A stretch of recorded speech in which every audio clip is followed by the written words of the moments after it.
and they also state some example. The next one, uh, people who fear from oral communication may fear answers when asked to talk a foreign language as well. So you can see fear from oral communication is also external factors of the student. Uh, the next one from Akash Kosan in 2016, a limited repertoire of vocabulary was perceived as the students' most important sources of speaking anxiety. And I think it's clear for you to understand why I put it here. The next one from Walker in 1997, when anxiety is low, performance is also low. When anxiety is optimal, performance is high, but beyond an optimal level of anxiety, performance deteriorates. Uh, yeah, because when the anxiety is much more than a certain level, it will make the student performance lower instead of encourage them to learn, according to Walker.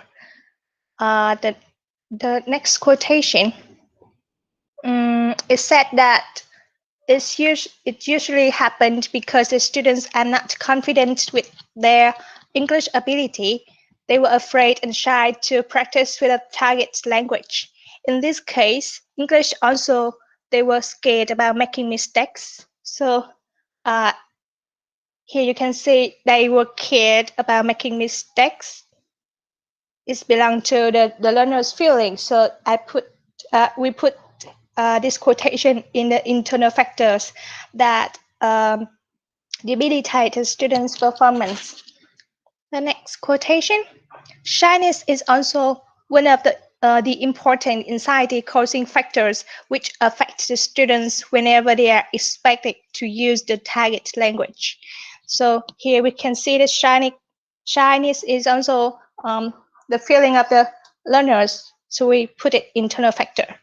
And the last one belonged to Greengerson and Hockwitz in 2002. They said that rather than demonstrating less than perfect language skills and exposing themselves to the possible negative reactions of others, perfectionist language learners would likely prefer to remain silent, waiting until they were certain of how to express their thoughts. Such impossibly high performance standards create the ideal conditions for the development of language anxiety.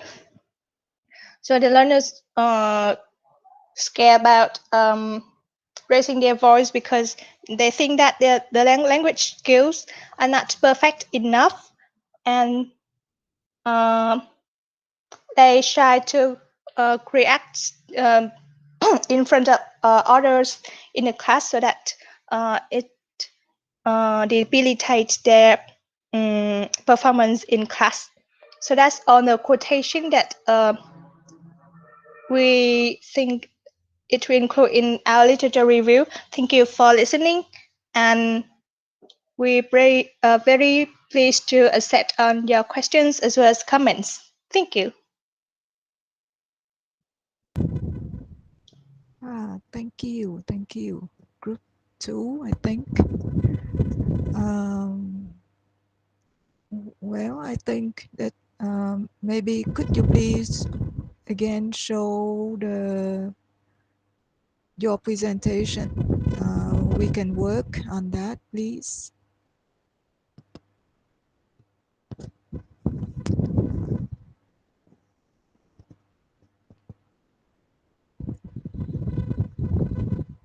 Yes, thank you. Here. Okay, thank you. Um, Well, I think that instead of only me giving comments, I would like all the class, if you have any comment, suggestion, whatever, for group 2, please feel free to um, voice your ideas. Okay, let me start first. Could you move up to the research title, please? Yeah, here. You put topic, but then I think that you mean research title, right? Yeah, there is research title. It's my mistake. Thanks. Thank you. Okay. So the title is The Impact of Anxiety on Vietnamese Students Speaking Performance in English Classrooms.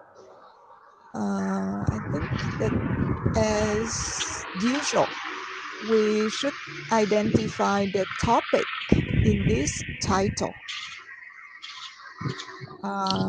So what do you think would be the topic for the for this research title? Uh, Let me see.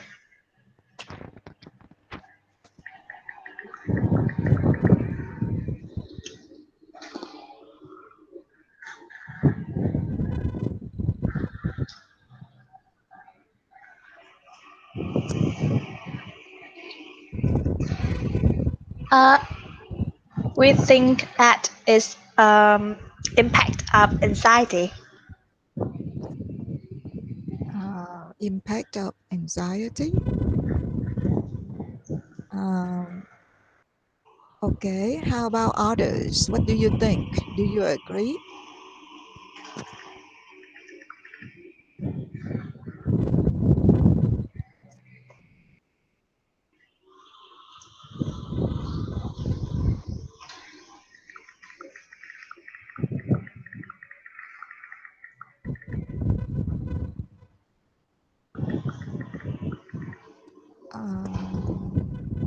Hello, everybody is still there or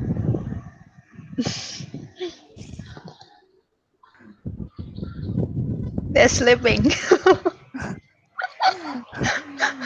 they may have left. They may have left. So just you and me and Thầy Nguyên. Anyway, well, what do you think? The impact of anxiety is the topic or the controlling idea?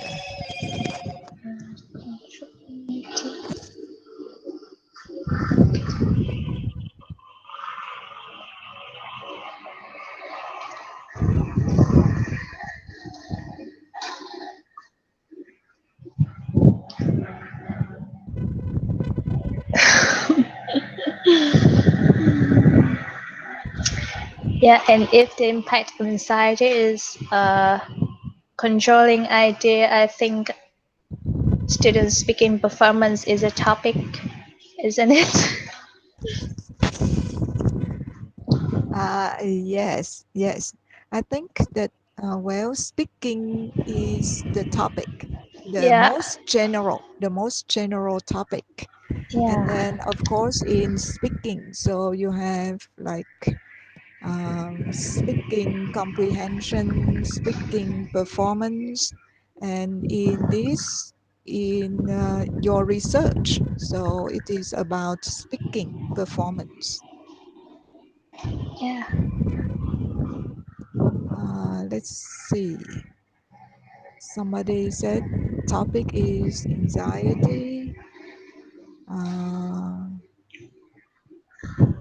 yeah, Mr. Minh or Mr. Bảo, whatever. Speaking performance. That's right. And group two. What's wrong?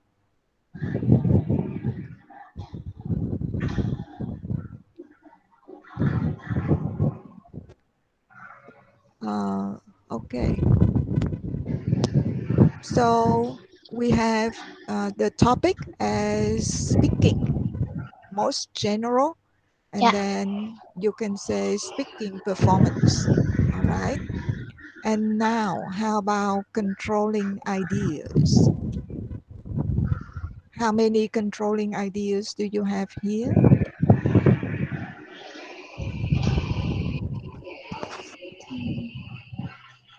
I think is the first one is anxiety, and the second one is speaking performance.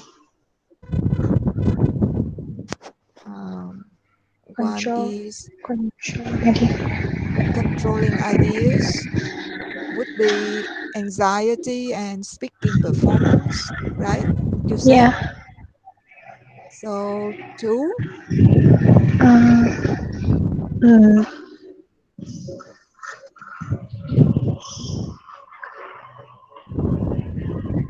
let's proceed.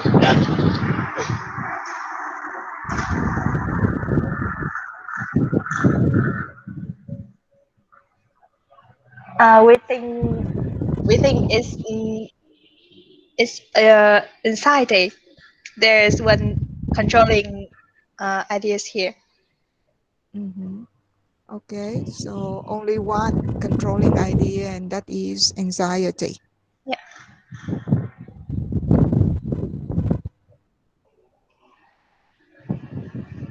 Um, okay, well, what I would say that what is your understanding of the word, like, can you distinguish between the impact of anxiety and anxiety?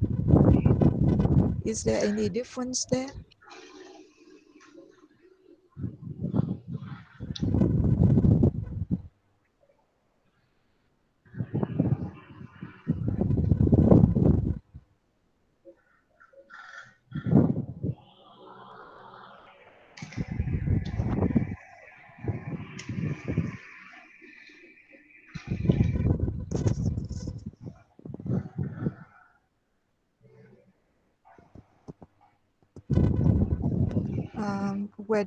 Whether my question is clear enough? Um, yeah, difference between anxiety and impact of anxiety. Right. Uh,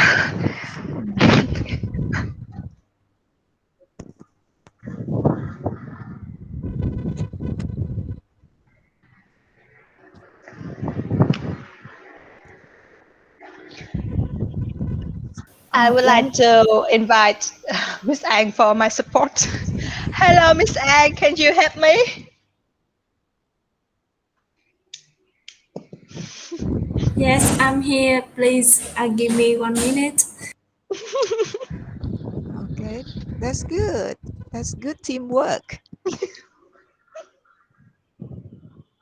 Excuse me, can I answer the question? I'm not sure the answer, but I would like to say something. Thank you. Sure, sure. You are in the group or you are not? No, I'm not in Wuxi. Okay. So could you just wait a bit so that Yeah, Miss Anne can say yeah, sure. something and then you can. Okay. Thank Yes. you. That's good. That's good.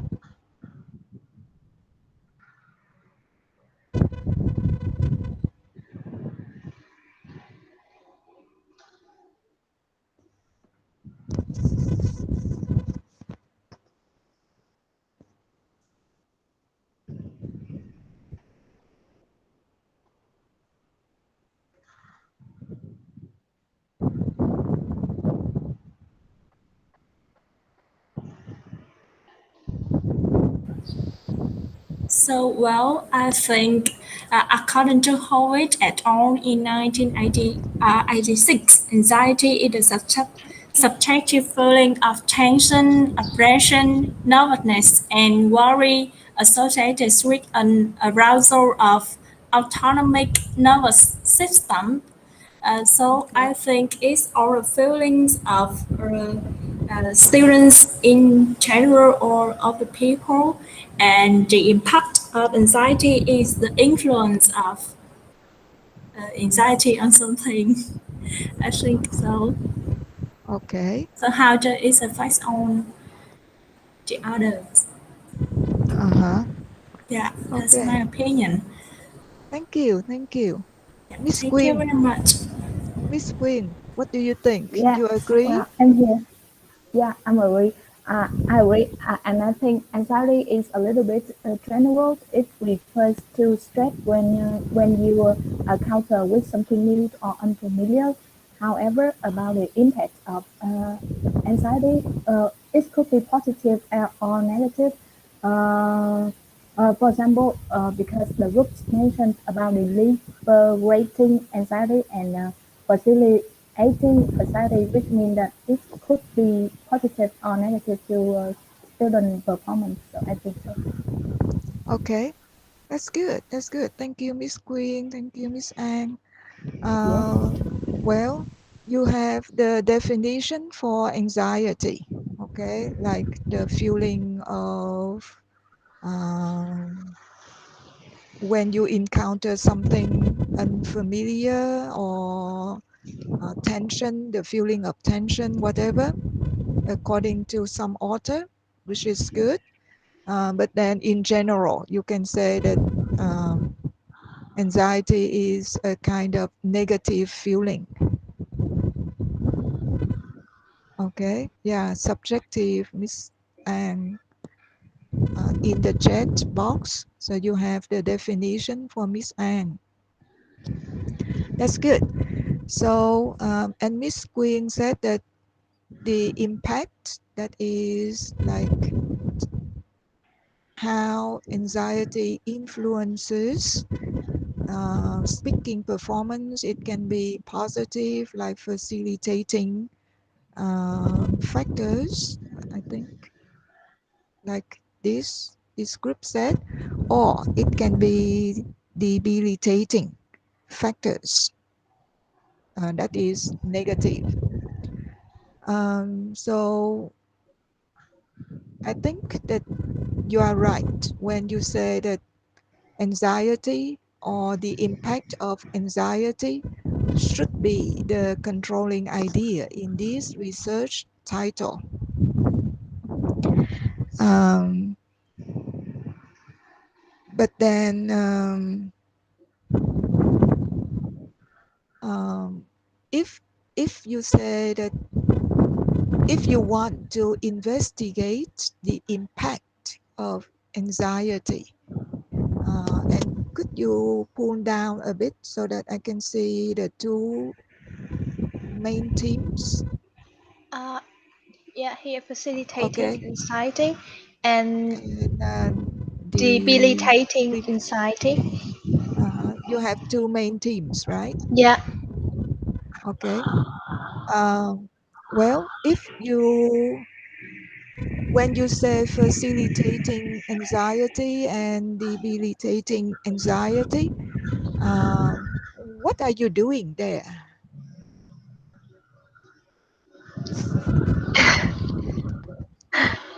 Are you classifying? Are you classifying uh, anxiety, or are you trying to show like impact of anxiety?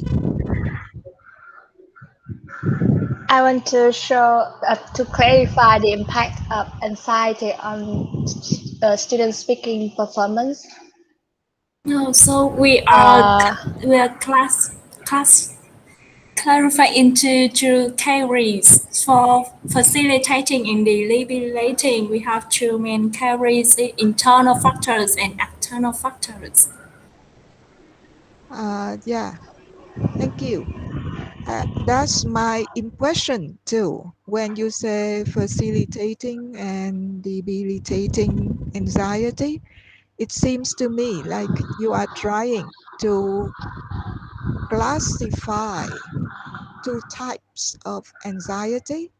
And then you can say that, well, in facilitating anxiety, you have internal and external factors, as well as debilitating anxiety. So you also have external and internal factors. But it seems like you are more toward classify, classifying the types of anxiety rather than stating like what impact uh, this kind of anxiety would have on speaking performance.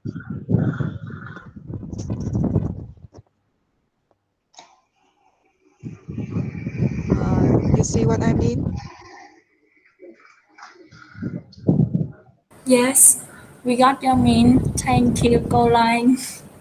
So maybe in wrong way. Okay.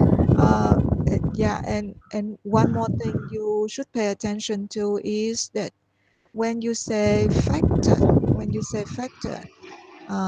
it does not really mean the causes that would influence whatever you try to investigate, and in this particular case, speaking performance. Okay, so factor, uh, if you try to put like the categories would be internal and external factors, does not the factor would be like an element as a fact, and whether that factor influences anything or not, you have to prove that. uh, did I make myself clear enough?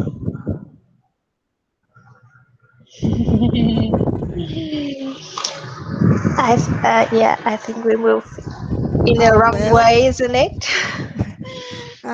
Yeah. I am afraid so. I mean that there is no obvious relation or relationship, whatever you want to put it, between your title and your outline. I mean, Yeah.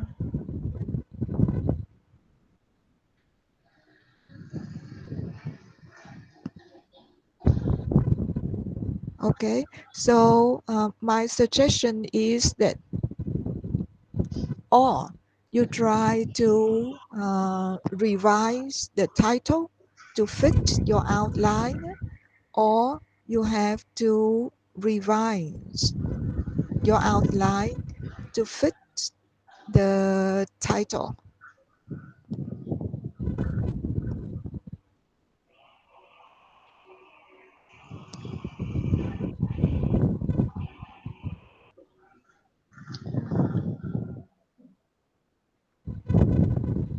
So Uh, thank you, Caroline, for your comments and suggestions. We think that we will revise our literature review. Yeah, okay, our outline. okay, um, okay, thank you. So Or, do you have any suggestion? well, if you want to reuse like some of your quotes, I mean your quotations, I would suggest that you can say uh,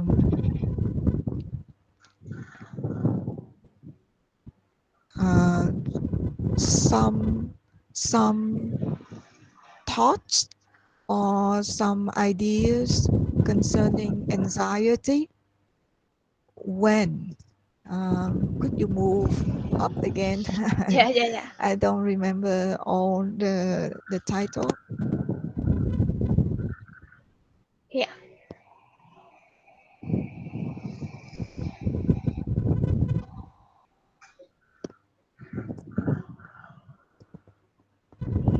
Well, you can say some thoughts or an investigation into anxiety of Vietnamese students in their speaking performance, something like that. And in that case, you are going to um, in that case you have the the controlling idea as anxiety and not the impact of anxiety. So you can list like what kind of anxiety that students may have when they try to speak or they try to perform some sort of activities in the speaking uh, class.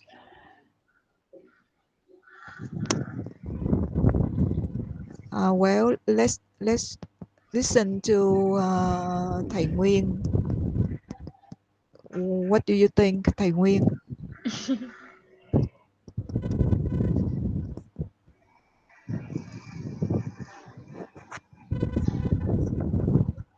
Excuse me, Caroline, could you please help us say again the your title?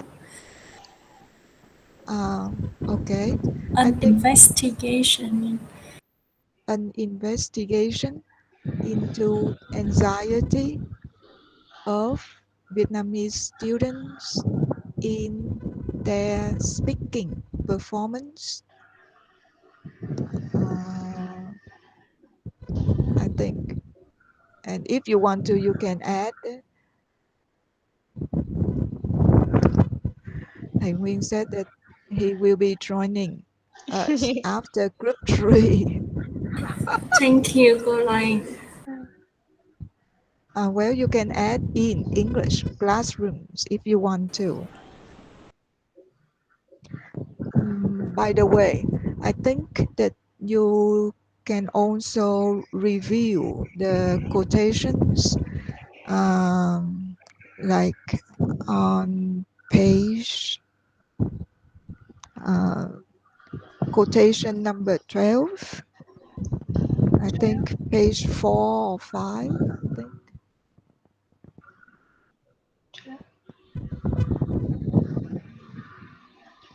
Okay, so this is you highlighted making mistakes. And could you move down a bit? Quotation number 14. Yeah. Okay. So here you have perfectionists, language learners. Okay. And then you say that exposing themselves to the possible negative reactions of others. I think that the two seem to be quite overlapping, making mistakes or afraid of exposing themselves to some sort of negative reactions of others. Okay, I think so. You may want to review all the quotations and then make sure that it is not or they are not overlapping or may indicate similar categories or things like that. Yeah, thank you. And then on page 4, quotation number 11.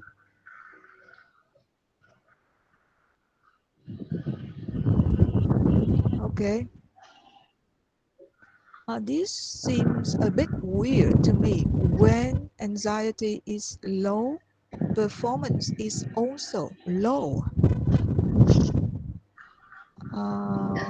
Meaning if you are not very anxious, you cannot speak very well, right? If I understand the quotation right. Anxiety is low, meaning that you are not very anxious, right?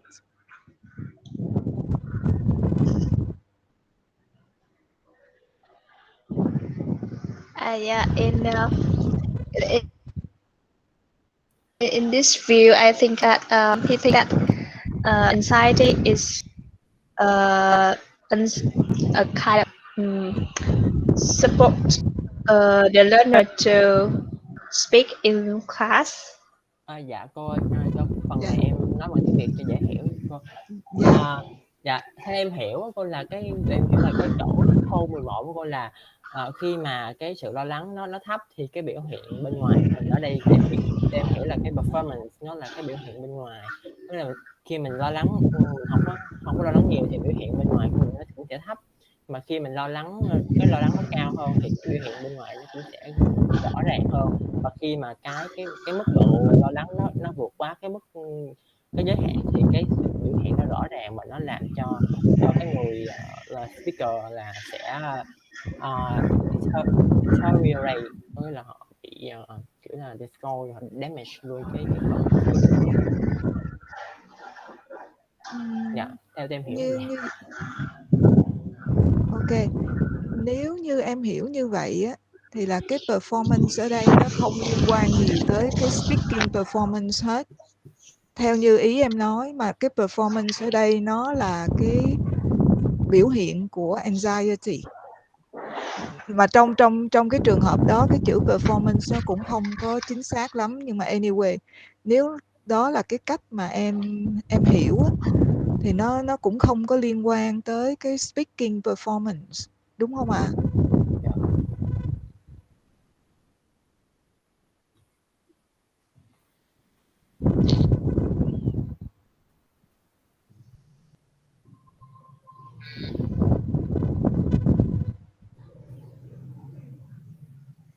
Uh, do you agree? Dạ. Yeah, we agree with you. Okay, okay. So we will admit it. Yeah. What I mean here is that you need to be very careful when you try to include some quotation in your outline, and make sure that it is a kind of supportive idea or supportive evidence of your controlling idea.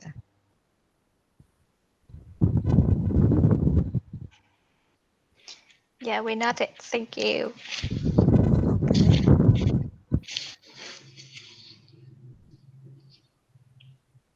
Yeah, and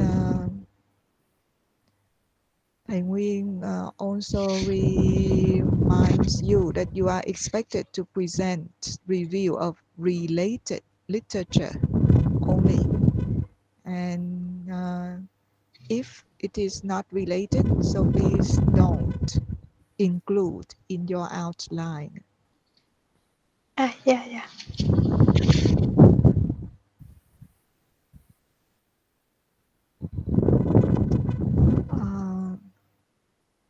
Okido. How about others? You have anything to add?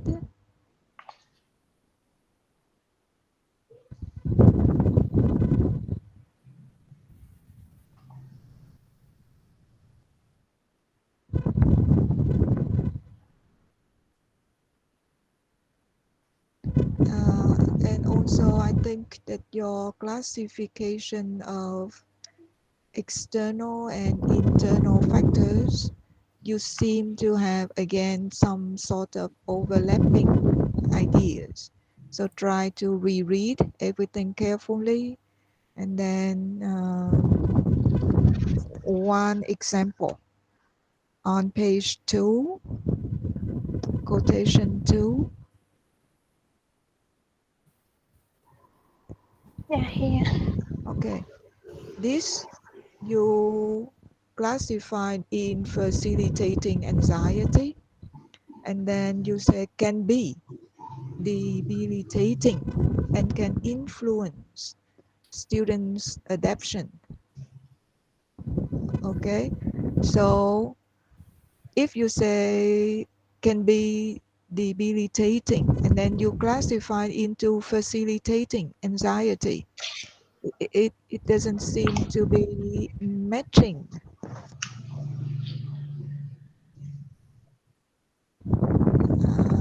You see what I mean?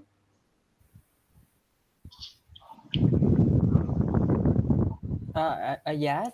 However, we think that we know, yeah, as a like as student, we do have like the anxiety, and we know that it will like be debilitating. However, because we afraid of that, so it have us like it influence our like environment. It have us to be like more stronger, more like more brave to sit in the classroom.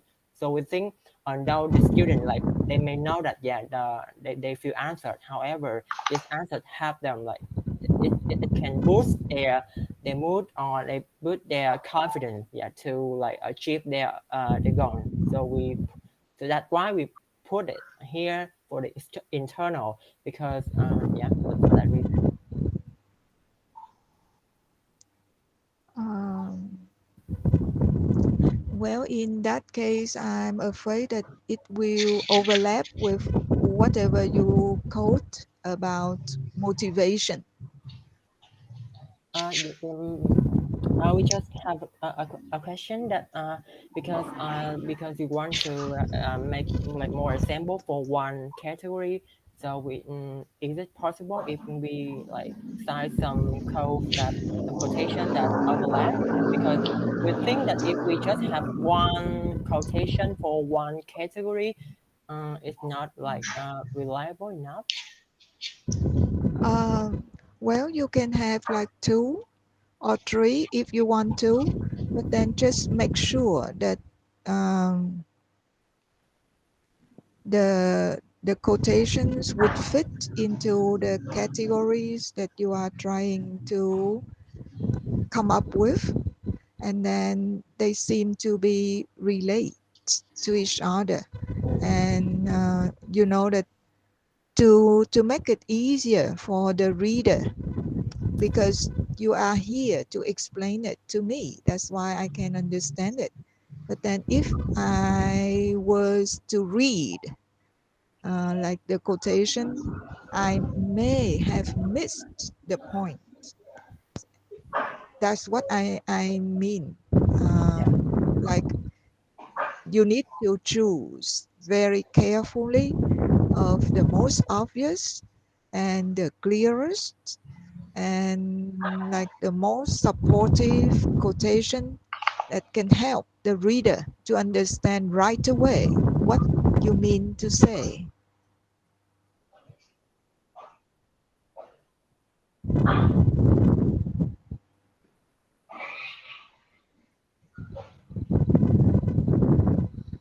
Okay, thank you, Thầy Nguyên. He said that quotation number two is not closely related.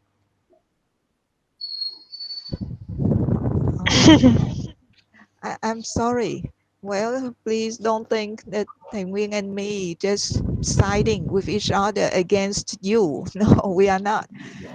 We are here to give you some critique, meaning it is not criticism. Please understand. All right, and what we say is meant to improve your well, improve maybe a strong word, to make your outline clearer and easier to understand for the reader, because we are a kind of reader.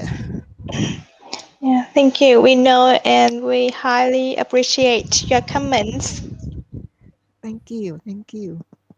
And everybody, please understand that we are here to help and we are not here to criticize you. All right?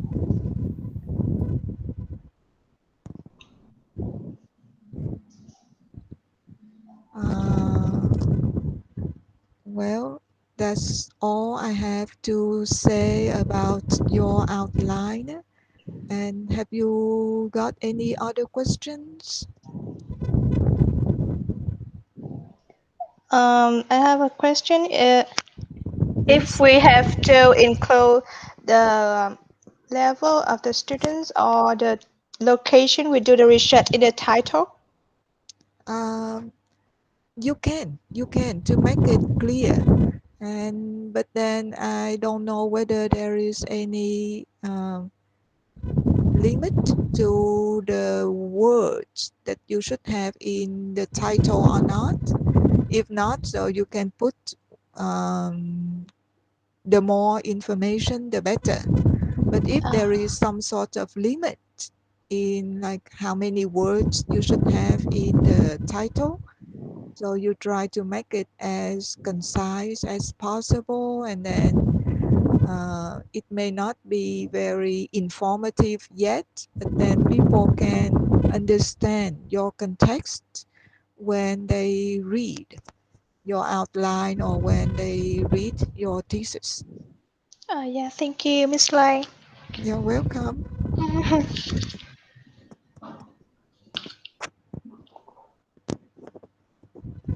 Any other questions? I have a question that Please. can we code the participants' statement in the study? Because sometimes I see that in that study, the author like try to cite some statement of their participant, and we think that yeah, it's appropriate for us. So can we code that, or we only can code the author statement? Well, in the literature review, I think that you need to quote from authors. Yeah. But then in your discussion of your study, you can use the quotes from your participants to illustrate your point. Yeah, thank you, Miss Lai. You're welcome. That's good. Every question is good.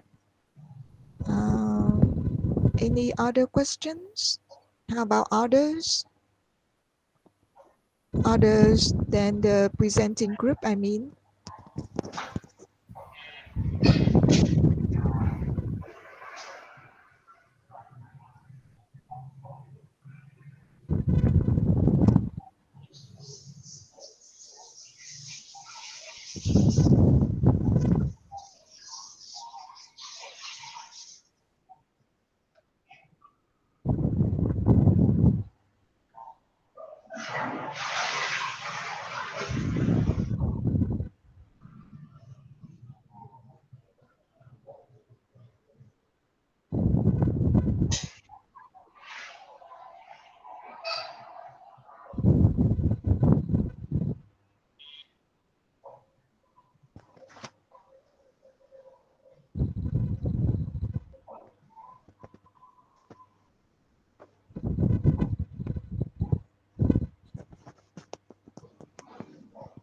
Uh, well, I assume there is no more questions.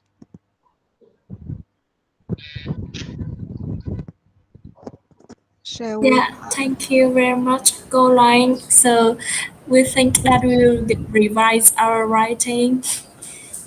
Yeah, according to your comments Thank and you. Mr. Nguyen's comments. Okay. Thank you, That's, Goline and and Dr. Nguyen. you are welcome. So shall we move to another group, Thầy Nguyên, or what?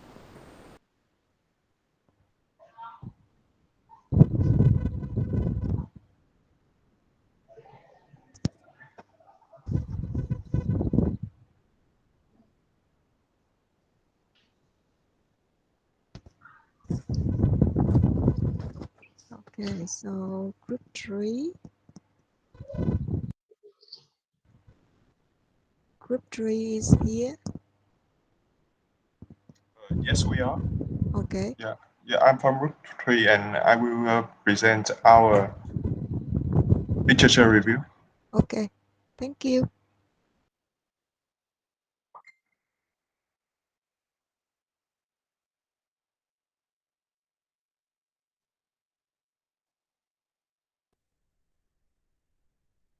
Sorry, I have to. Yeah, so could you see my screen? Yes, we can. Right, so hello everyone. Yeah, I'm Duy from Group 3 And well, we will briefly describe some quotations that we have gathered for our literature review. So at first, the research title is an investigation into the factors that change motivation of postgraduate students in online learning. Right, so we conduct this study with the aims at investigating changes in postgraduate students' motivation in online learning and factors that change their motivation in online learning. So the research site of this research is at our university, and we will do some interview and deliver some questionnaire for our fellow students to complete this research. So we have two research questions. The first one is, to what extent does postgraduate students' motivation change in online learning? And the second research question, what factors change their motivation in online learning? So after hearing the comments of Dr. Loan and Dr. Nguyen on group 2, so I think our group also have the same problem as them, as we still merely classify but not have found really closely related literature. So I will present here and we will revise it later. So first, we have two themes, or actually three themes. First one is motivation. The second one is about online learning. And the third one is some other factors that change student motivation. So I will talk about the first one. Yeah, this is motivation. So we have classified them into two categories. The first one is intrinsic motivation, and the second one is extrinsic motivation. Yeah, so as we have learned about the motivation in the course second language acquisition, here we have gathered some literature that states the importance of intrinsic motivation in learning in general. So here, some authors have stated that the individual perceived competence is an important factor of intrinsic motivation, and moreover, extrinsic rewards can be seen as controlling or coercive, that can diminish the feelings of intrinsic motivation in students. Moreover, curiosity is also a factor that may affect their motivation when they learn. And in the context of online learning, so the technology supported context that offering choice for students can be considered as another important one.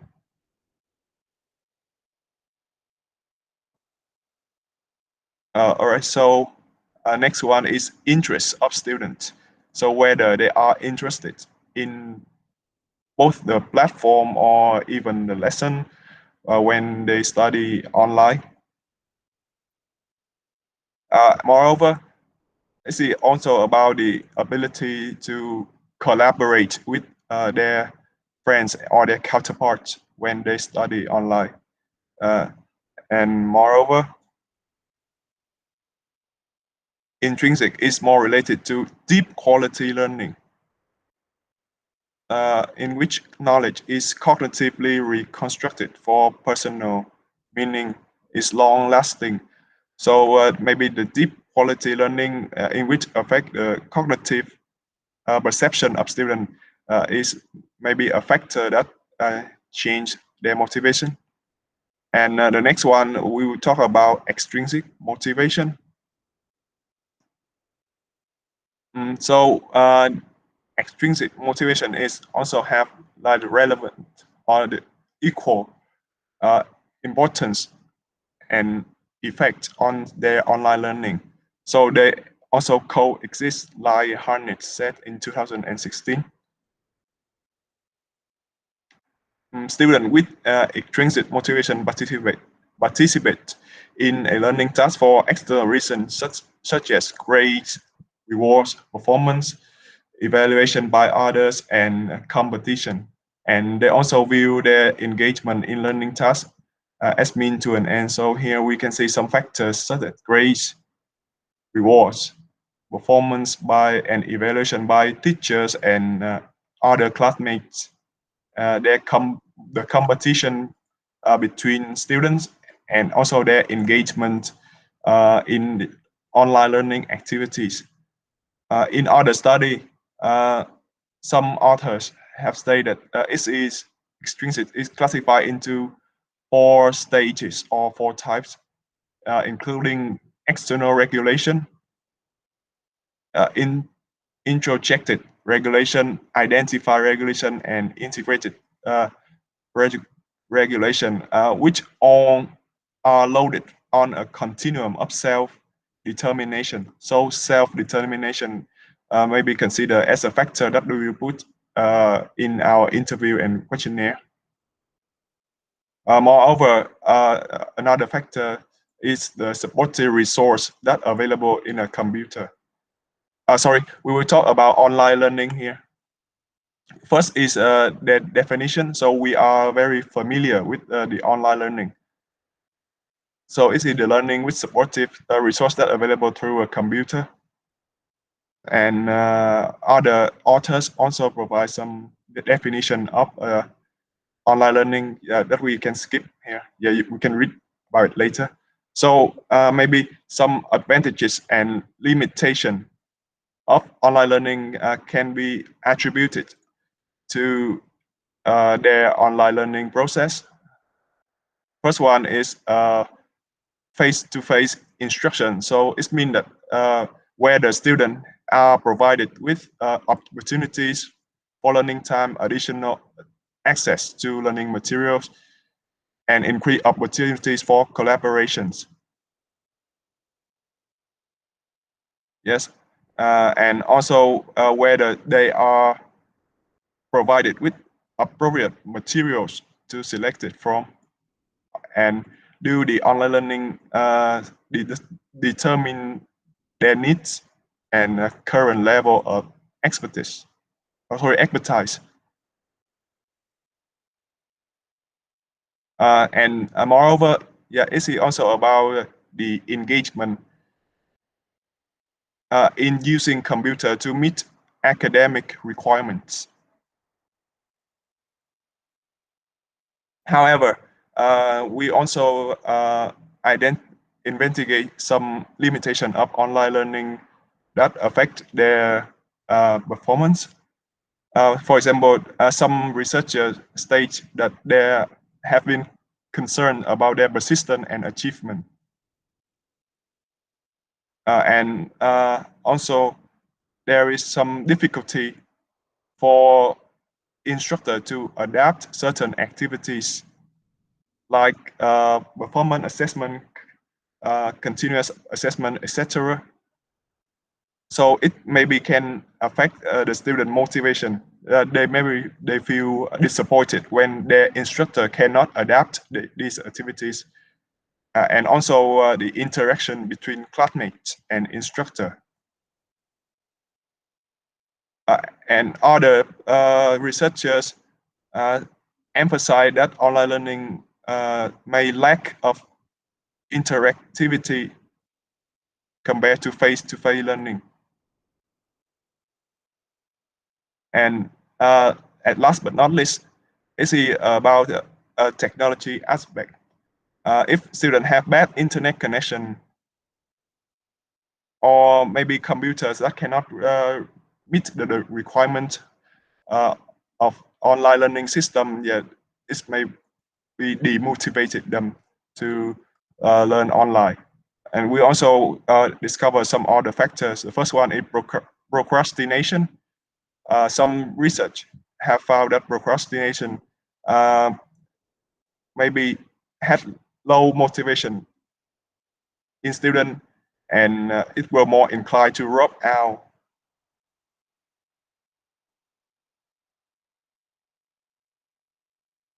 Yeah, and moreover, due to the learning flexibility concept of online learning consciousness, to avoid procrastination is very essential, and a high level of self-discipline is required.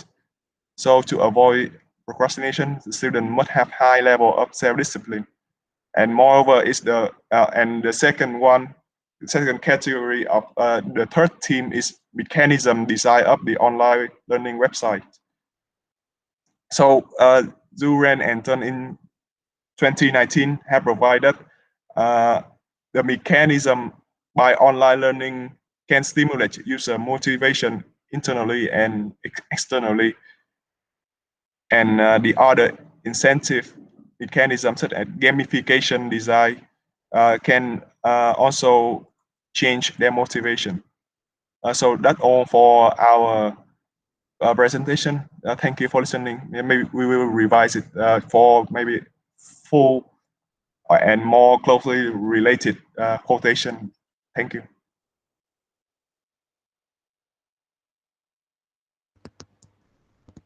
Uh, thank you, Mr. Yui.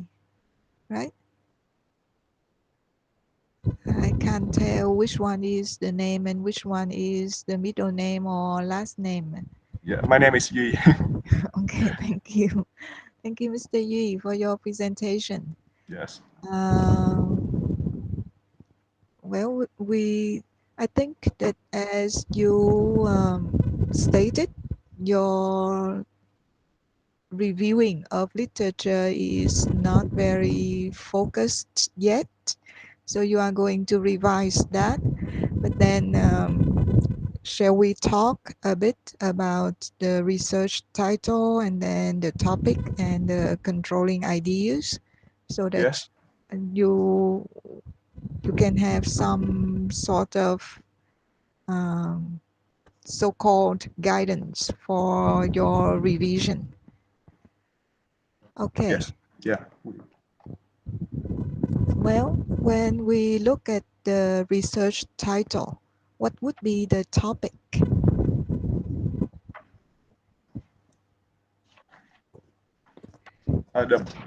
Is the topic motivation of in online learning? Motivation in online learning. Yes. How about others? You agree?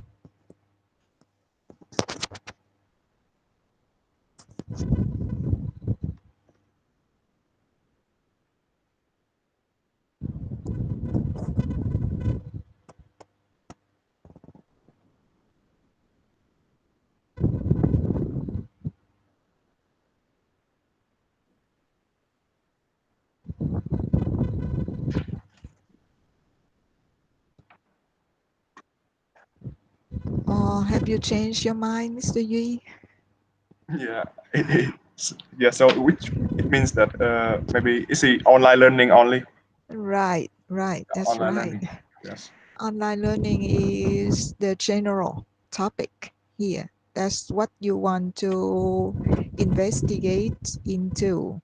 And so the controlling ideas in this would be what? Yeah. The factors that change student motivation.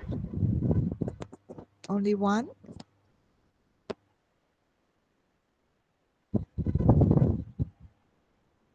Uh,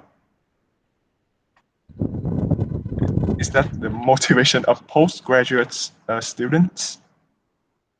You are right. So we have two. We have two controlling ideas here. The first one would be motivation, right? Yes. Motivation in online learning. And then another controlling idea would be factors that change the motivation in online learning. Agree? Yes, I agree with you. Okay. So, but then one thing I would like you to pay attention to is the term postgraduate students. Yes. Exactly what do you mean? Yeah, because in yeah, at this time because of the COVID-19 pandemic, we Mm-hmm. are learning online, and we want to investigate the motivation of us. We mean that postgraduate students are the student who study in higher education.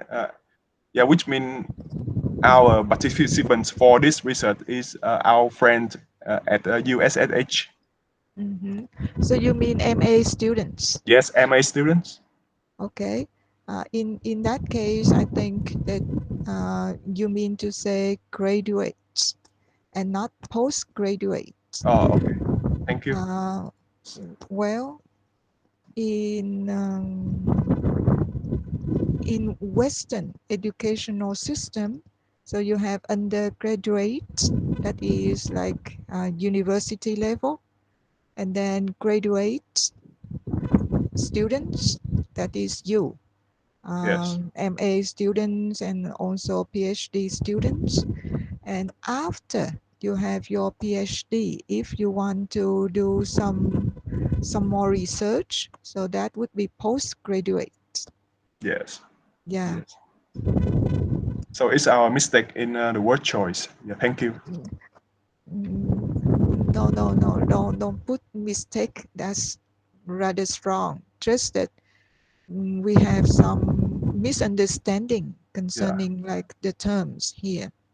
Just to make sure that it is the term that you want to indicate uh, what you mean. Yeah, Thầy Nguyên said that like cô Thắm is a postgraduate. That is, she has her PhD and then she's doing some sort of research. Now she got a grant to do some research, so she's a postgraduate. yes. Okay. That's good. That's good. And well, since you have two controlling ideas, that is motivation in online learning, and then the factors that change the motivation in online learning of graduates, or you can say graduate students. Yes. That's why your literature review has to center on these two controlling ideas. And of course, I think that you need um, to have a working definition for online learning, Yes. because now they have a lot of definitions according to different authors. They may mean like web-based learning, or like this with Google Meet or Zoom, so online learning, or hybrid learning, whatever. So just make sure that you have a definition that you want to apply in your literature review or in your thesis.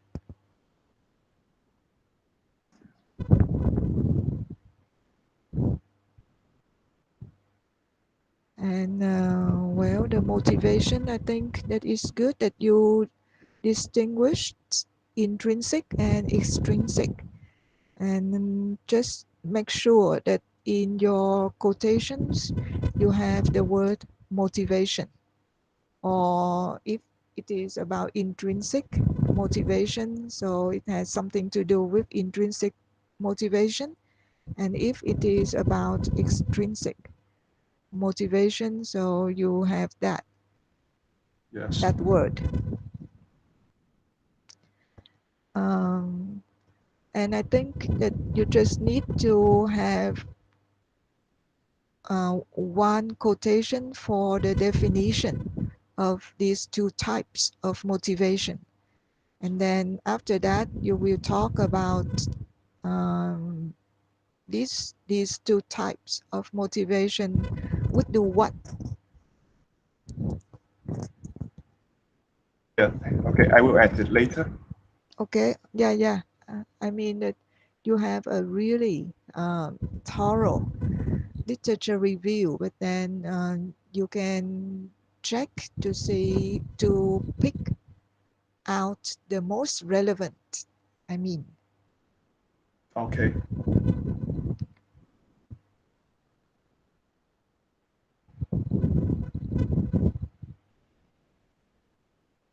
and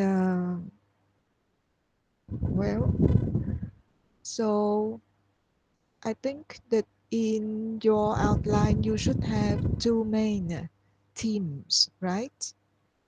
That Yes. is about motivation and the factors that change motivation.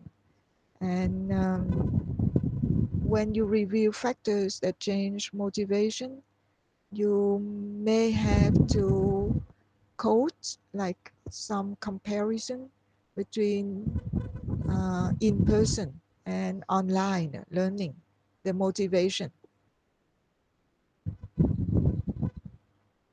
Normally, I think that's what you mean when you say change motivation.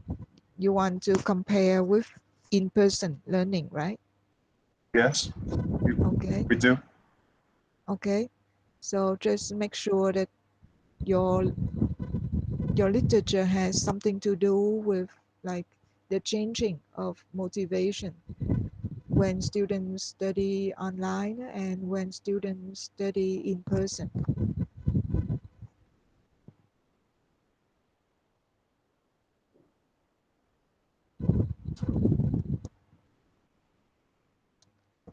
Uh, Okido, have you got any other questions?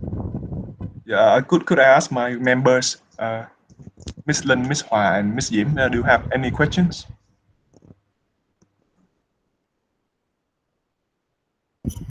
No, I have no question.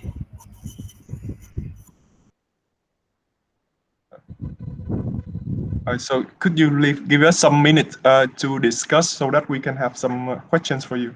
Maybe Sure, 1 or 2 minutes. sure, Yes, please. thank you so much.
So we have one questions for you.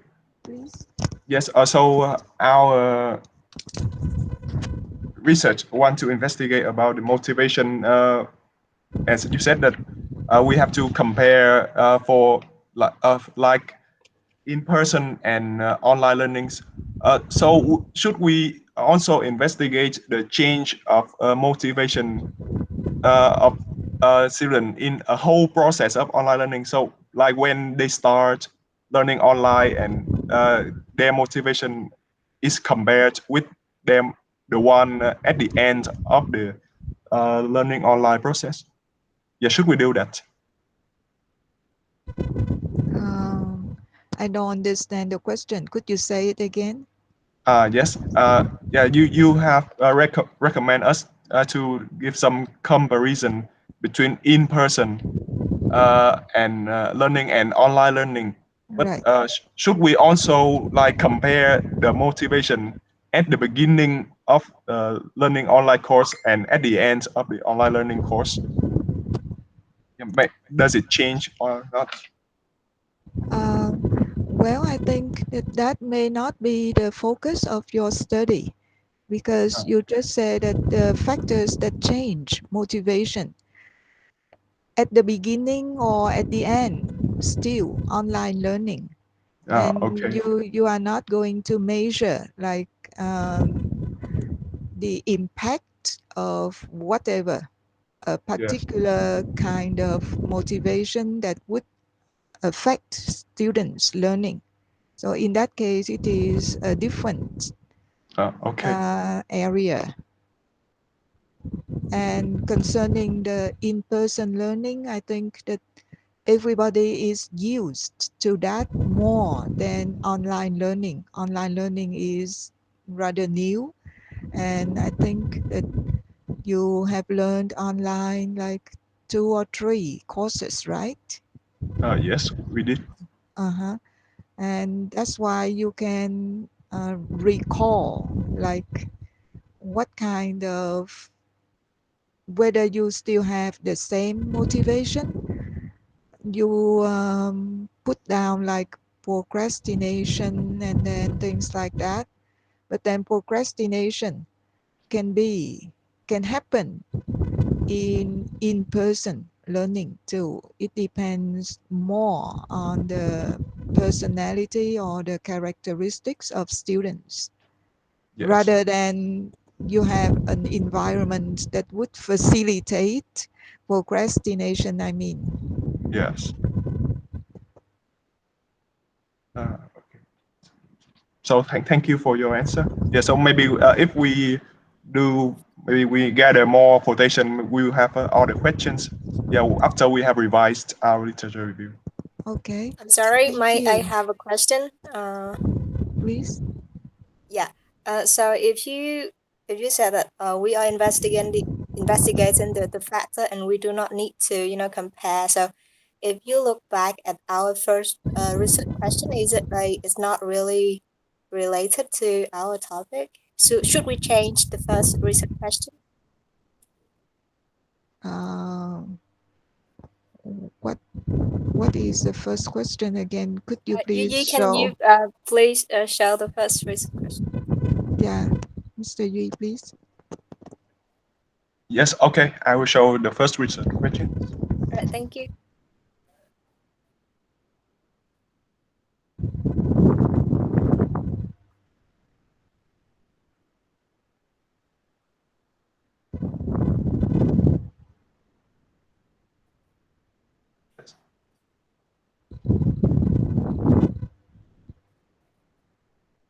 Uh, Yeah. yeah, you're right. The first research question doesn't directly deal with motivation, but then here you actually, when you put these two questions, they are almost the same.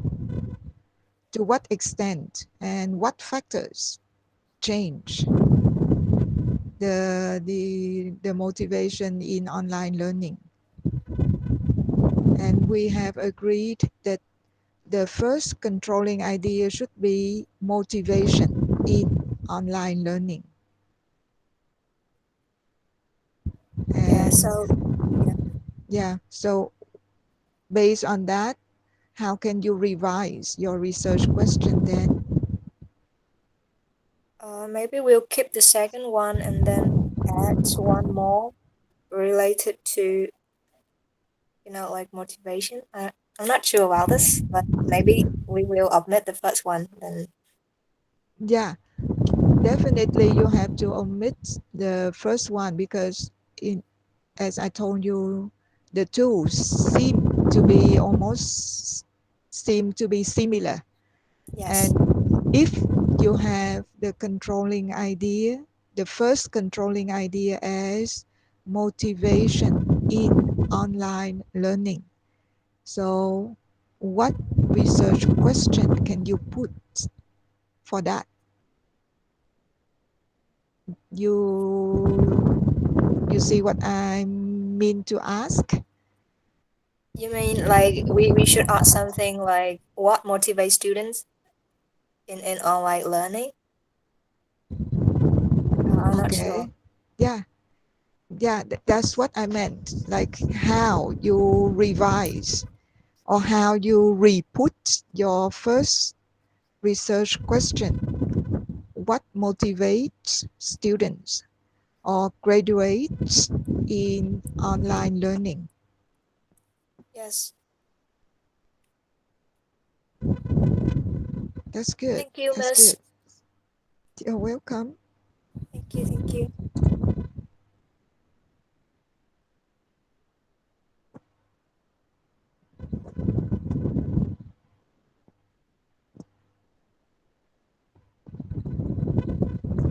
Okay. Thầy Nguyên, you want to add something? Okay. Thầy Nguyên said that we should have a break.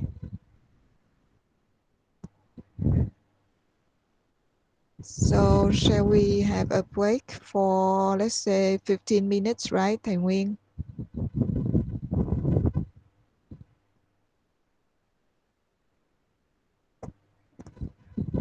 Okay. So we will have a break and then we will resume around 3:20 according to the time on my laptop. It's 3:05 now. So we will resume around 3:20 then. Okay.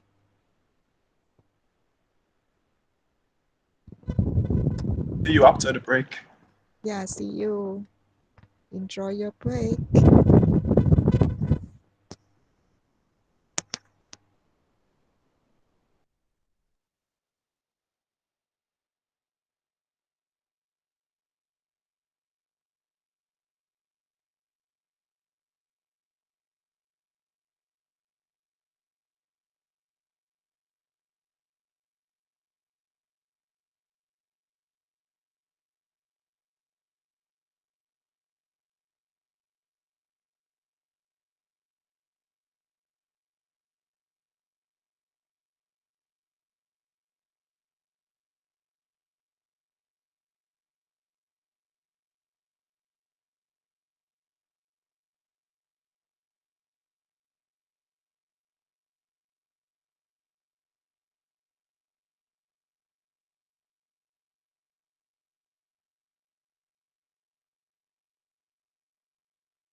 Hello, shall we resume?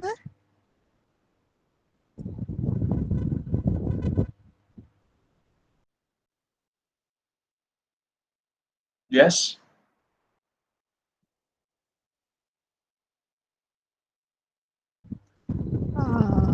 Okay.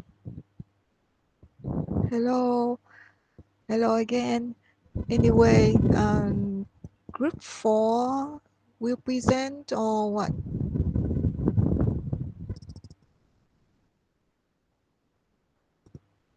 Or group 4 did? I don't remember.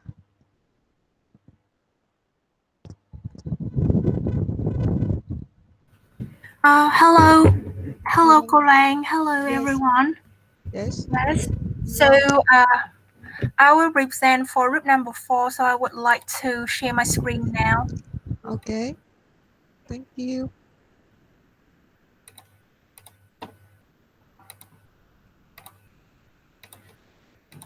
Okay, so I believe that all of you can see our group already, my screen already. So We do. yep, okay. So shall I start now?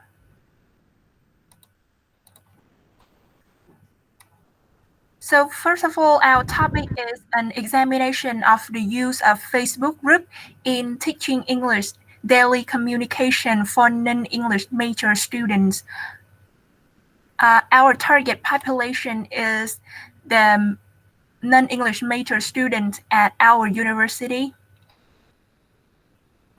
About the themes, we have 3 themes in total. The first theme is a Facebook group has no limitations. And in this theme, we have 2 smaller categories. The first one is no time and location limitations, as Chris Pratt stated in his research that class resources are available anywhere and students can get access to extra excitement. The second category is that there's no limitation in terms of the activities, because in Facebook group we can create lots of activities like the poll, uploading video, discussion, like Rambo and Wilkins described in the research that Facebook platform, although not without its limitations, is capable of providing students with multitude of activities that can be adapted and tailored for students' learning needs, whether they be listening, speaking, reading, or writing tasks. For the second theme, we would like to talk about positive learning attitude. To be specific, it is recorded that a lot of students give positive feedback after learning daily communication on Facebook platform, especially Facebook group. So the first category is that active learning and interaction. So you can see here, furthermore, students can learn actively and interact with classmates and teacher more easily. Or students can learn actively and interact with classmate and teacher, and shy students can feel more comfortable to discuss and give opinion on Facebook. And the use of Facebook is a medium for language learning actively encourages a collaborative environment, builds positive attitudes, increases motivation in student participation, sustain teacher-student relationships. Besides, Facebook group also gives student and teacher motivation and interaction. For example, in order to communicate in Facebook group, students need to read their fans' posts and then write their own comment or feedback to the post so that they read and write more in Facebook. Integrating Facebook and peer assessment can enhance students' learning motivation, interest, and interaction in order to exchange information and share knowledge. Participants can also excite to the Facebook group experience a significant shift in motivation type that research has determined as being beneficial for language learning. There is another category in this team is that Facebook group encourage collaboration and interaction, because learning via Facebook provided students with more opportunities to engage personal, communicate, and work collaboratively and develop their 21st century skills for life and learning through social interaction. The last theme is that Facebook group is a resources sharing because the student can be able to post and share the information that I have collected into the Facebook group, and then the admin or the teacher of the group can supervise, can control and select the proper information to be allowed in the Facebook group. So we can see here a quote of Craig. The administrator can control admission of members to the group. Students can share information related to the topic they were studying to all members in the group would want share. Yeah, we also have one more theme, but actually after consider we decided to omit that because it's not very it's not very parallel with the title of our research. Yes, that is everything for our sharing. Thank you for listening, and I'm looking forward to your comments.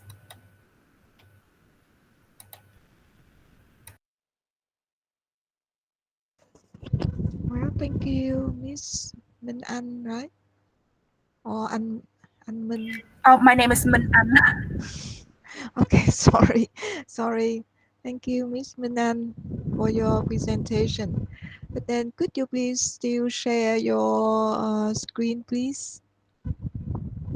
Yes, let me open it again.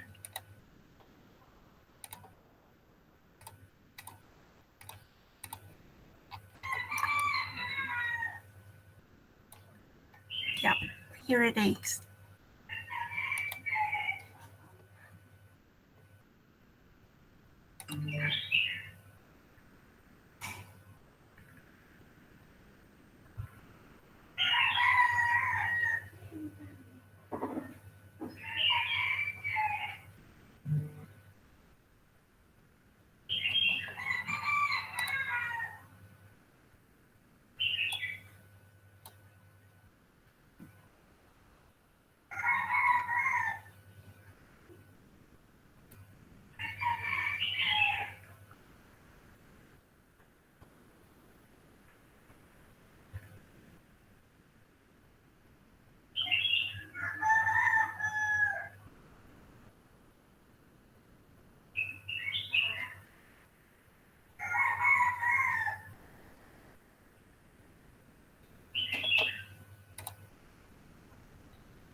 Okay, I'm sorry. I thought that I unmuted myself. Oops. Anyway, I'm sorry. Well, we are going to do as in the order as we did the last two groups. That is, we are going to go over topic, controlling ideas, and then from controlling ideas, you are going to go to themes, and we will work from there. And here, I think that you mean to say research title, right, Miss Minh Anh, and not topic? Yes. This one should be the research title, not the topic. So for the topic, I think that our topic is the Facebook group, and the controlling idea would be using Facebook group in teaching English daily communication. Okay. You said that the topic is the use of Facebook group or just Facebook group?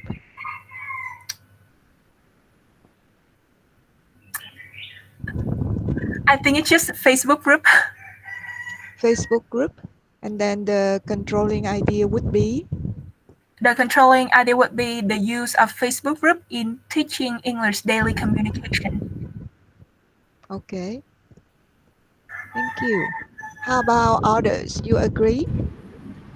You Yes, agree yes, with?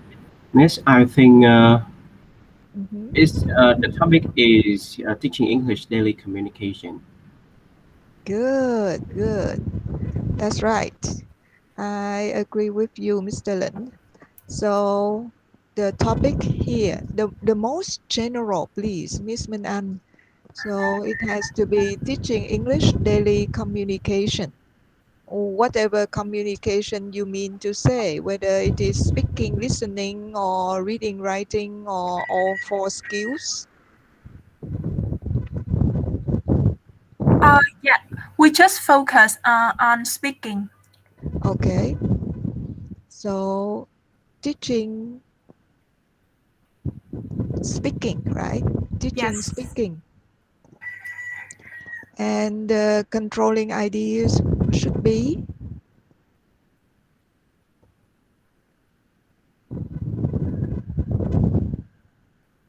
Is that Facebook group in teaching English daily speaking? uh-huh. Well, Thầy Nguyên did some feedback for you here. Yes, but if I swap to that screen, I don't think all of Oh, you can oh, see. okay. All right. So he suggested that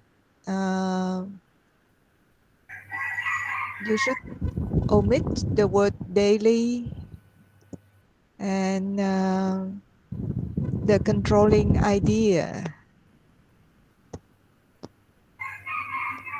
He said teaching speaking to non-English majors. Okay. Teaching speaking to non-English majors. All right. So the topic is teaching speaking, and the controlling idea should be The use of Facebook group in teaching speaking. right. Facebook group in teaching speaking. That's good. That's good. So from that you have The theme, the first one. the teams. No limitations.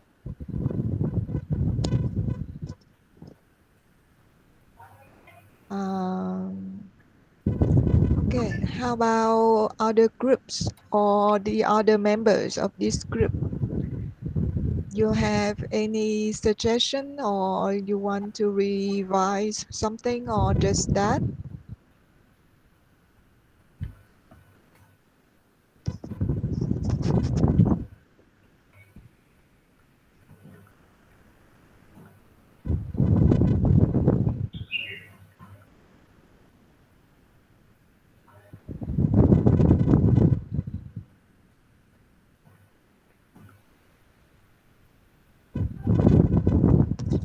Could you roll down a bit? No limitations, that's the first theme. And then what's the second? Yeah, the second theme is positive learning attitude, student learning attitude. Mm-hmm. You have And all, yeah. and And the you, last one is resources sharing. mhm. Oopsie.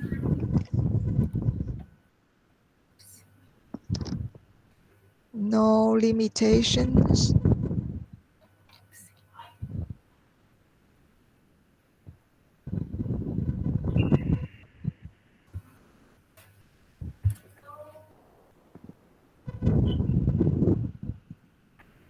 No time and location limitations.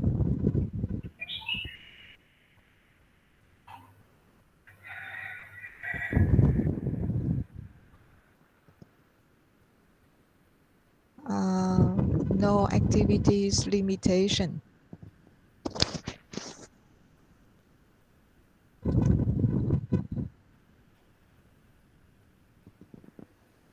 Okay, I guess. But then for the quotation number 2, because you narrow down in your title, would be like teaching speaking only.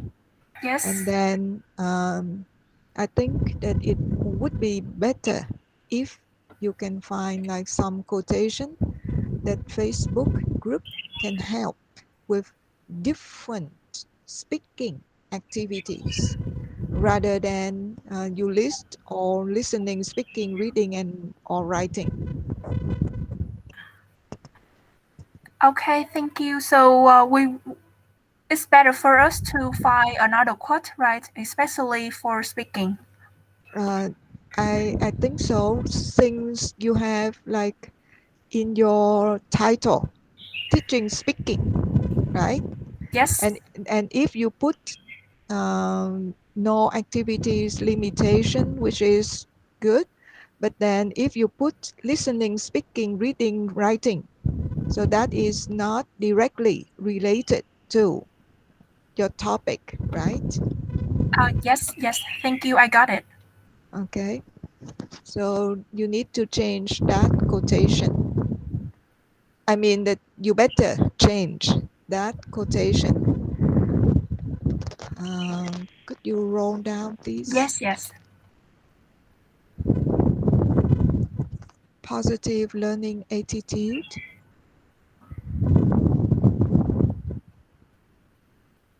active learning interaction. Okay.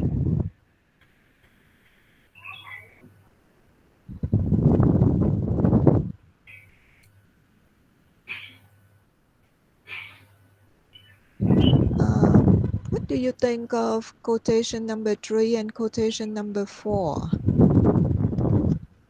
Um, Actually, I think there is a little bit overlapping here. That's what I think too. Well, I think that if if I were to choose, I would choose quotation number 4 rather than, and I omit quotation number 3. Okay, so quotation number 3 would be omitted. Yeah, better, because as you said, somehow overlapping with quotation number 4.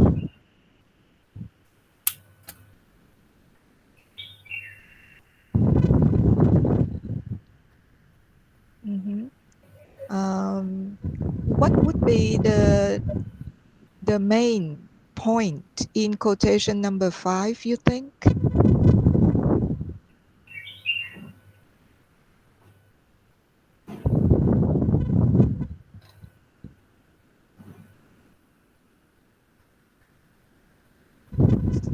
So let me talk first about quotation number 4. I think in quotation number 4, the main point is that the student have more chances and they are more motivated to raise their voice. And in quotation number 5, um, we can see here the keyword is sustain teacher-student relationships. So it is more focused. It focuses more on the teachers and student interaction. It's more detailed rather than the quotation number 4.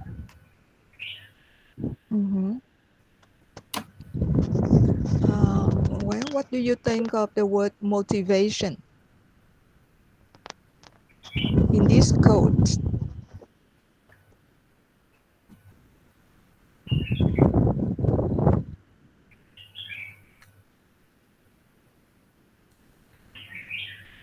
I think that this motivation is the extrinsic motivation, which means that when the student talk to the computer or anything on the Facebook group, they are less shy to express their experience and ideas.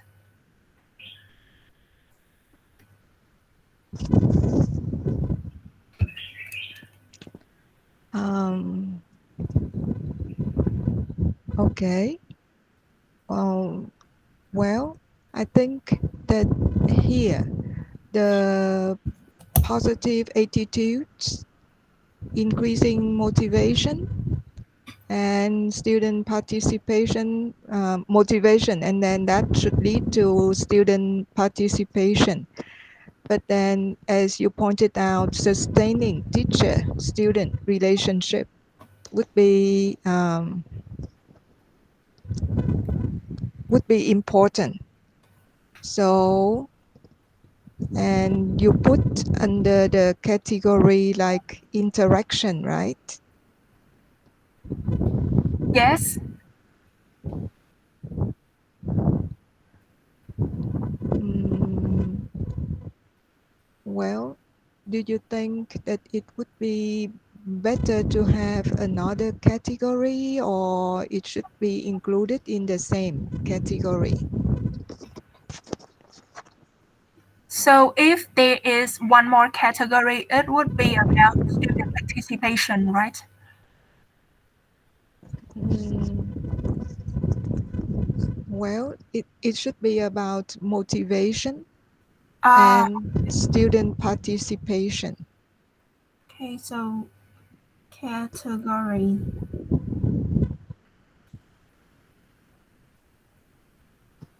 motivation in.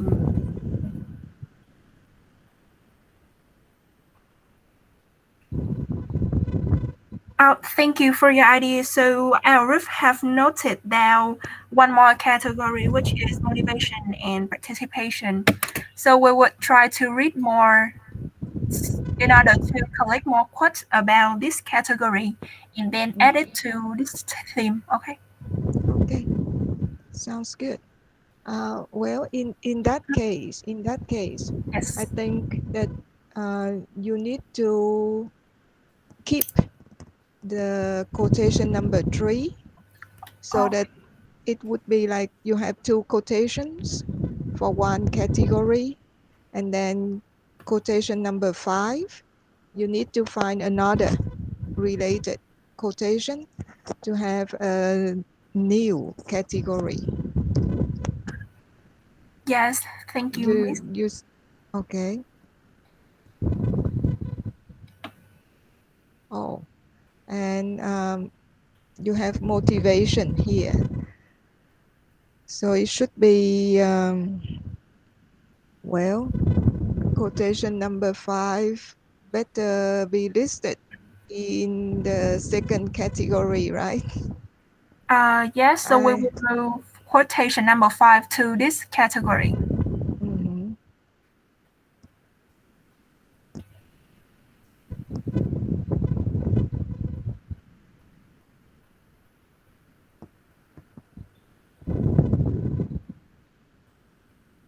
Well, you will decide how many quotations you want to include under this category.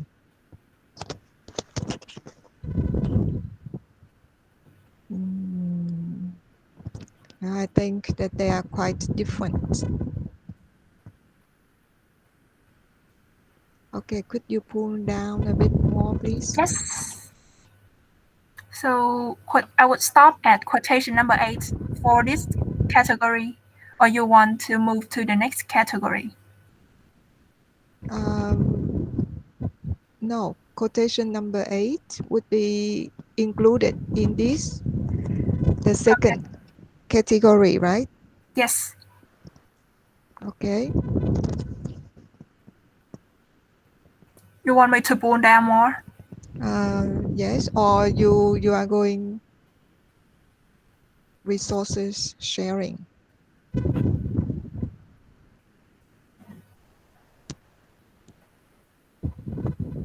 Yeah, I think that this is good. About the administrator can control admission of members. And it is quite important now that you have like too much freedom on Facebook, and then people could comment, could put in any kind of comment. which is not very um, advantageous for learning, I would say, or teaching, whatever.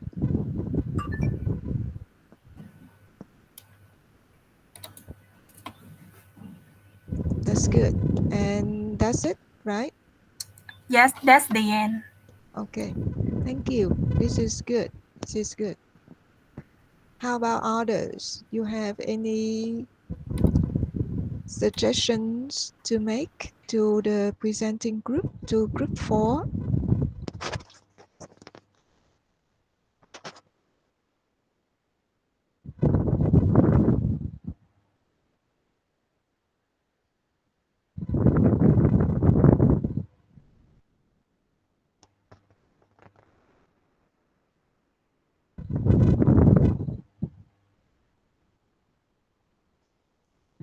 Well, I guess silence meaning no.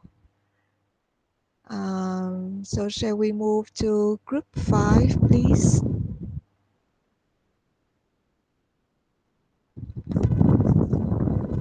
Yes, Miss.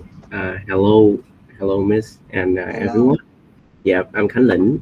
Uh, uh, on behalf of Group 5, I would like to present our research. Okay.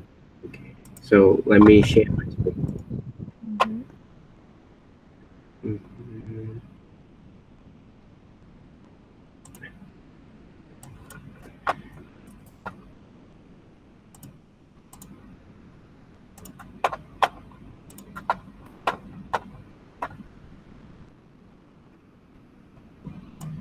So please tell me that whether you can see my screen. Yes, I can. Okay, thank you.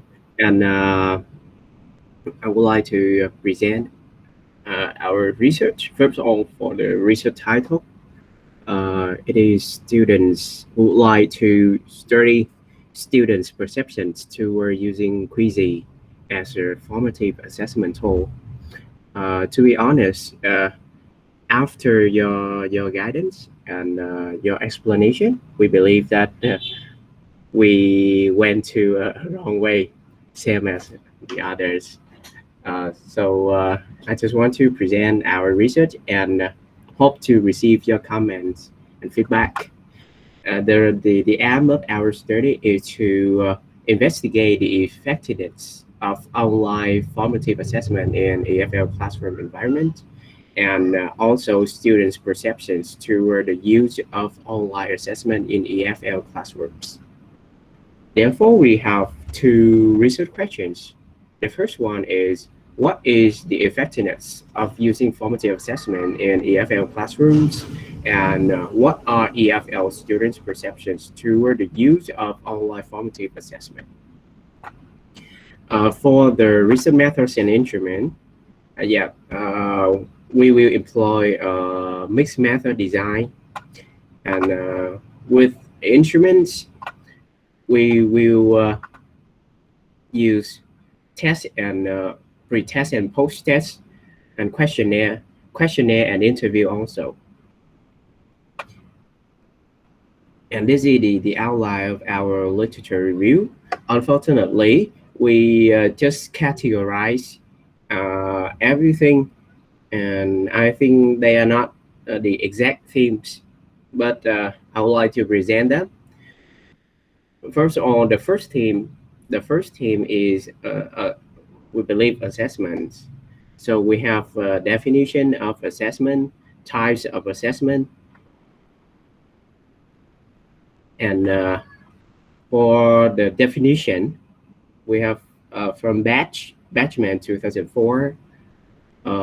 Assessment is a process of collecting information about something that we are interested in according to procedures that are systematic and substantially grounded.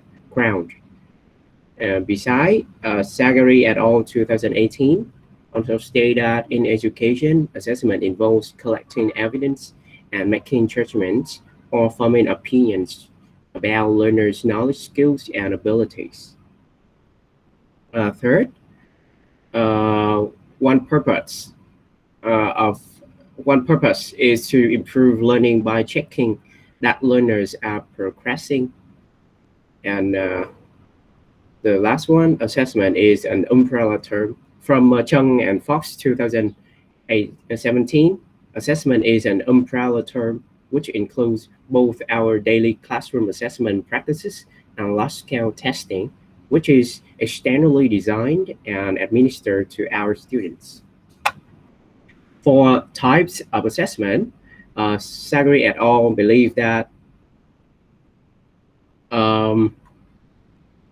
the other purpose is to judge how successful learners have been in mastering the content of a course in order to report this to parents, school management, or educational authorities. It is usually involved deciding on grades and scores. And assessment for type assessment, we have assessment for learning refers to the process of seeking and interpreting evidence for use by students and their teachers to decide whether students are in their learning process, where they need to go, or how best to get there, according to Chung and Fox. Besides, assessment of learning refers to assessment that happen after learning has occurred to determine whether learning has happened. They are used to make statements about a student's learning status at a particular point in time. Then, the collaborative processes engaged in by educators and students for the purpose of understanding the student's learning and conceptual organization, identification of strengths, diagnosis of weaknesses, area of improvement, and as a source of information teachers can use in instructional planning and students can use in deepening their understanding and improving their achievement, according to Kizek 2010. And formative assessment is also a kind of assessment, according to Chung and Fox, is in the line with assessment for learning, where assessment processes are carried out collaboratively, and the assessment decisions are primarily about the direction in which teaching and learning should go.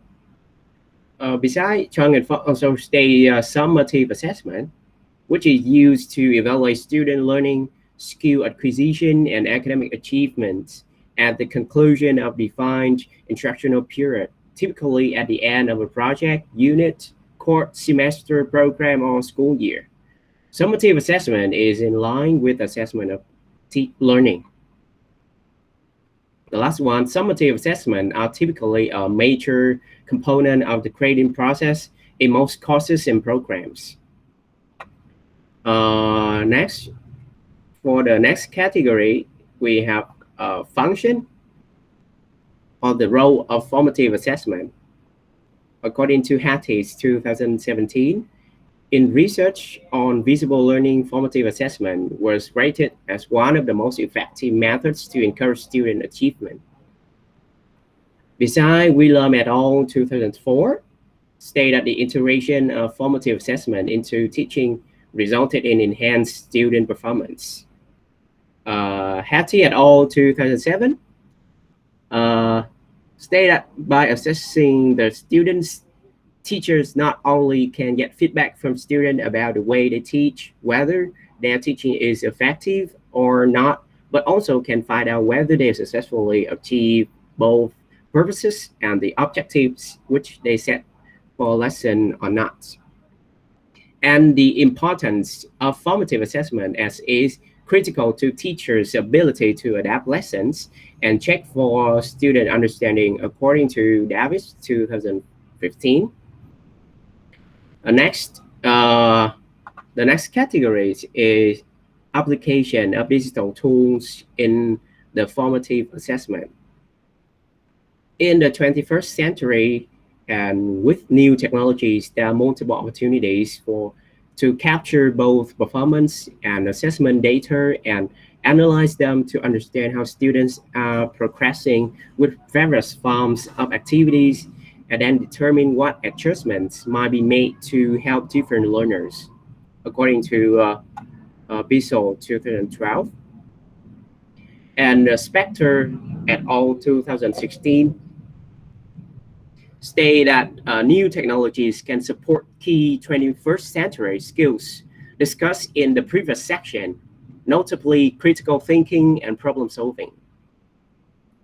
And last but not least, according to Barbosa 2005, in order to improve the dissemination, efficiency, and quality of education, many educational institutions nowadays have been collaborating information and communication technologies in the teaching and learning process, including the assessment process.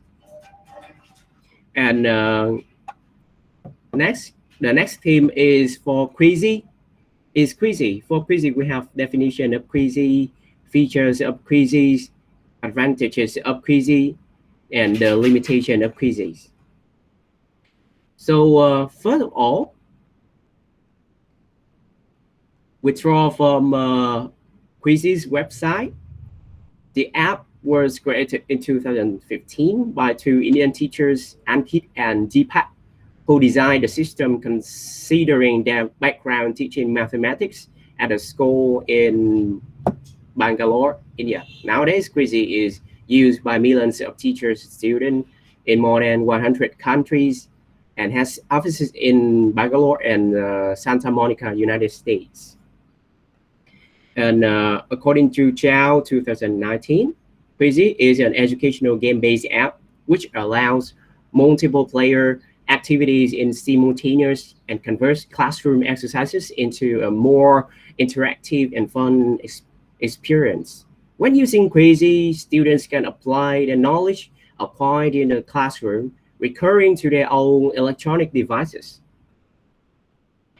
Then, according to McNamara 2017, Quizzy is a gamification educational app that helps students to have game-like multiplayer class activities.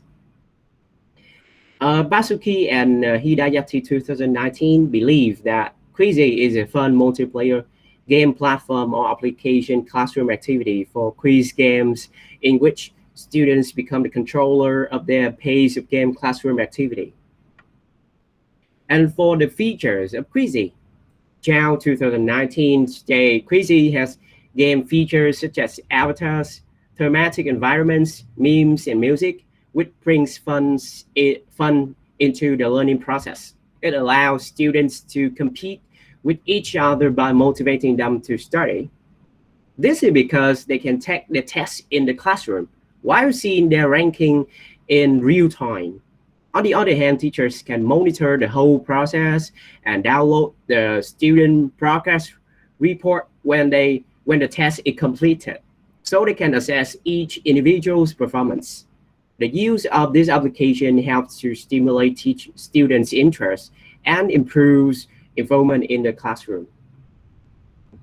For the quote of Martinez 2018, this platform does not require any specific computer skills or resources, which make it easy applicable by teacher who can start using it with a simple login, being able to create questionnaires with titles, images, and multiple answer options. The establishment of gamification elements in Quizzy like leaderboards, time limits, points, and social relatedness all enhance the user's participation and determination, and also provide a sense of empowerment in completing the assigned task. And finally, for the feature with characteristics like levels, leaderboard, music themes, and friendly interfaces, Quizzy is a potential tool to draw attention to the students and interact with their classmates effectively. And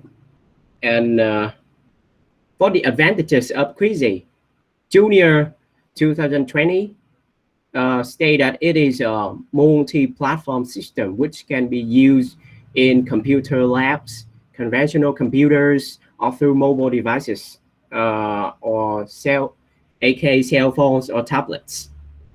Sari 2019, the teachers can look at student reports and see what questions are answered correctly or incorrectly in order to inform instruction or overcome learning gaps. Next, Soto and Leronas 2020 state that the use of technology, and it was the case of Quizy and smartphones, use that as warm-up strategy was helpful to encourage and motivate students to participate more during the lessons. Besides, Quizy also has limitations, such as, according to Junior 2020, the fact that the platform is available only in English is a limitation for teachers who do not speak the language. Or Sari 2019, if we copy a question from the people's quizzes, we must use the main meme that they have set, which may not be appropriate for your class. And finally, according to Sari 2019, when working with technology, it is always important to consider the access that schools and its students has to computers, iPads, or phones. This platform can be a problem when access is limited. And that's all for our presentation. Yeah, thank you for listening. Thank you for your listening for a rather big long presentation.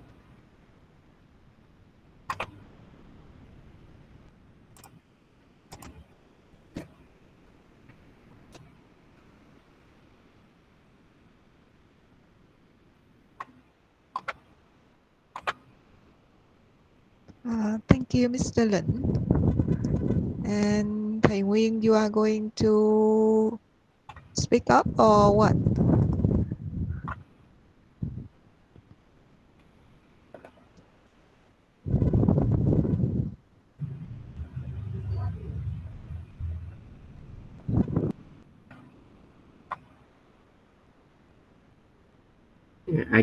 I cannot hear you, Mr. Nguyen. Thầy Nguyên ơi. Well, he told me that he would do it. After the third. And you are the fifth. Actually, he believes in you. Oh, here he is.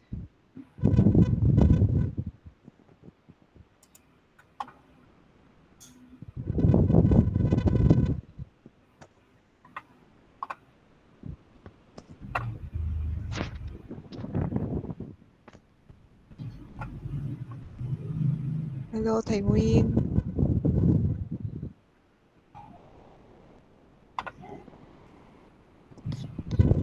Hello, can you hear me? Yes, yes. Yeah, so I'm sorry, my apologies for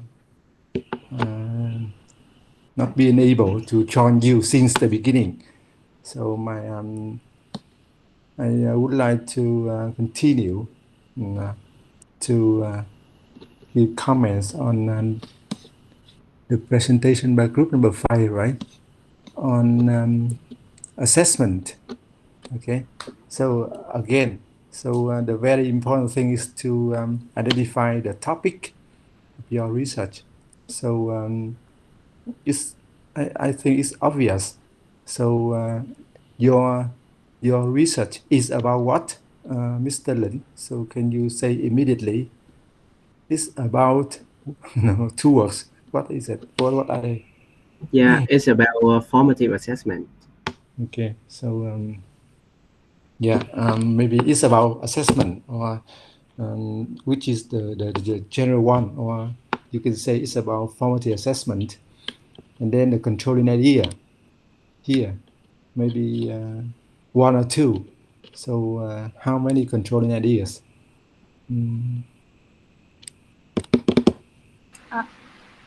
Hello, can you hear me? Yes. Yes. In our study, we have two controlling idea. The first one is about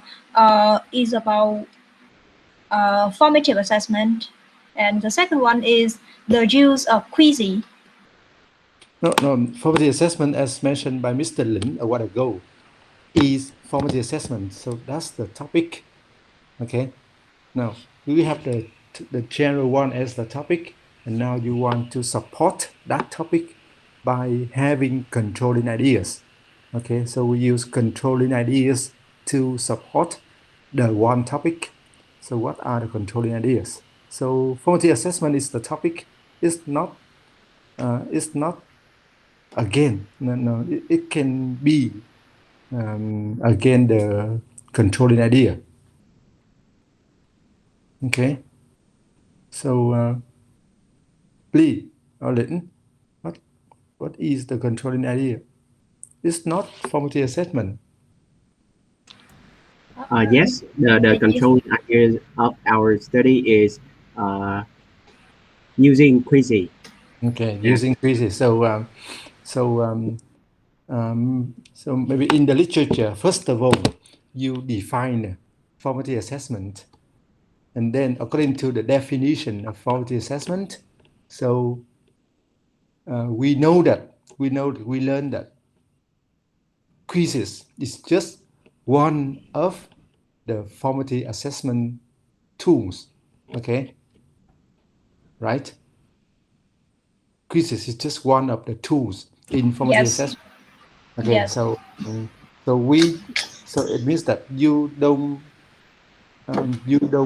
mention everything about formative assessment. You focus on quizzes only. Yes. Okay, so that's one controlling idea, and then you focus on quizzes, or you focus on using quizzes. Okay, who uses quizzes? Teachers, right? Or Yes. students? Teachers is the one who use quizzes as a formative assessment tool, Yeah. So and we want yeah. to investigate the perceptions of students. Yeah. Okay. So the first controlling idea is teachers uses teachers using quizzes. Okay. And then the second controlling idea is students' perception toward that use. Yes. Okay. Thanks. So we have two controlling ideas. So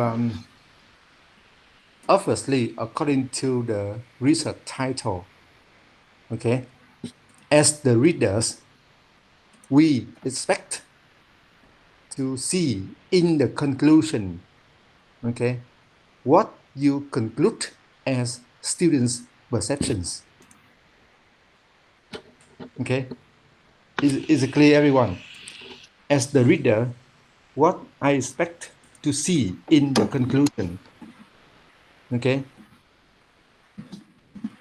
is your conclusion of students' perceptions toward using quizzes in formative assessment.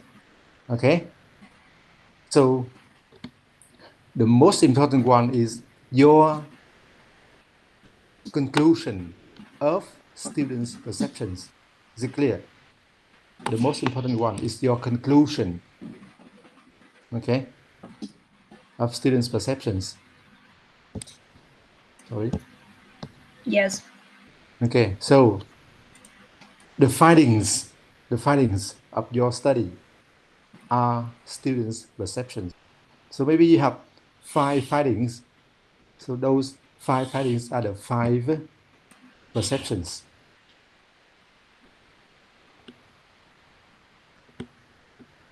Understand what I mean? Yes. Okay, so later you conduct an empirical study to find out those perceptions. Okay.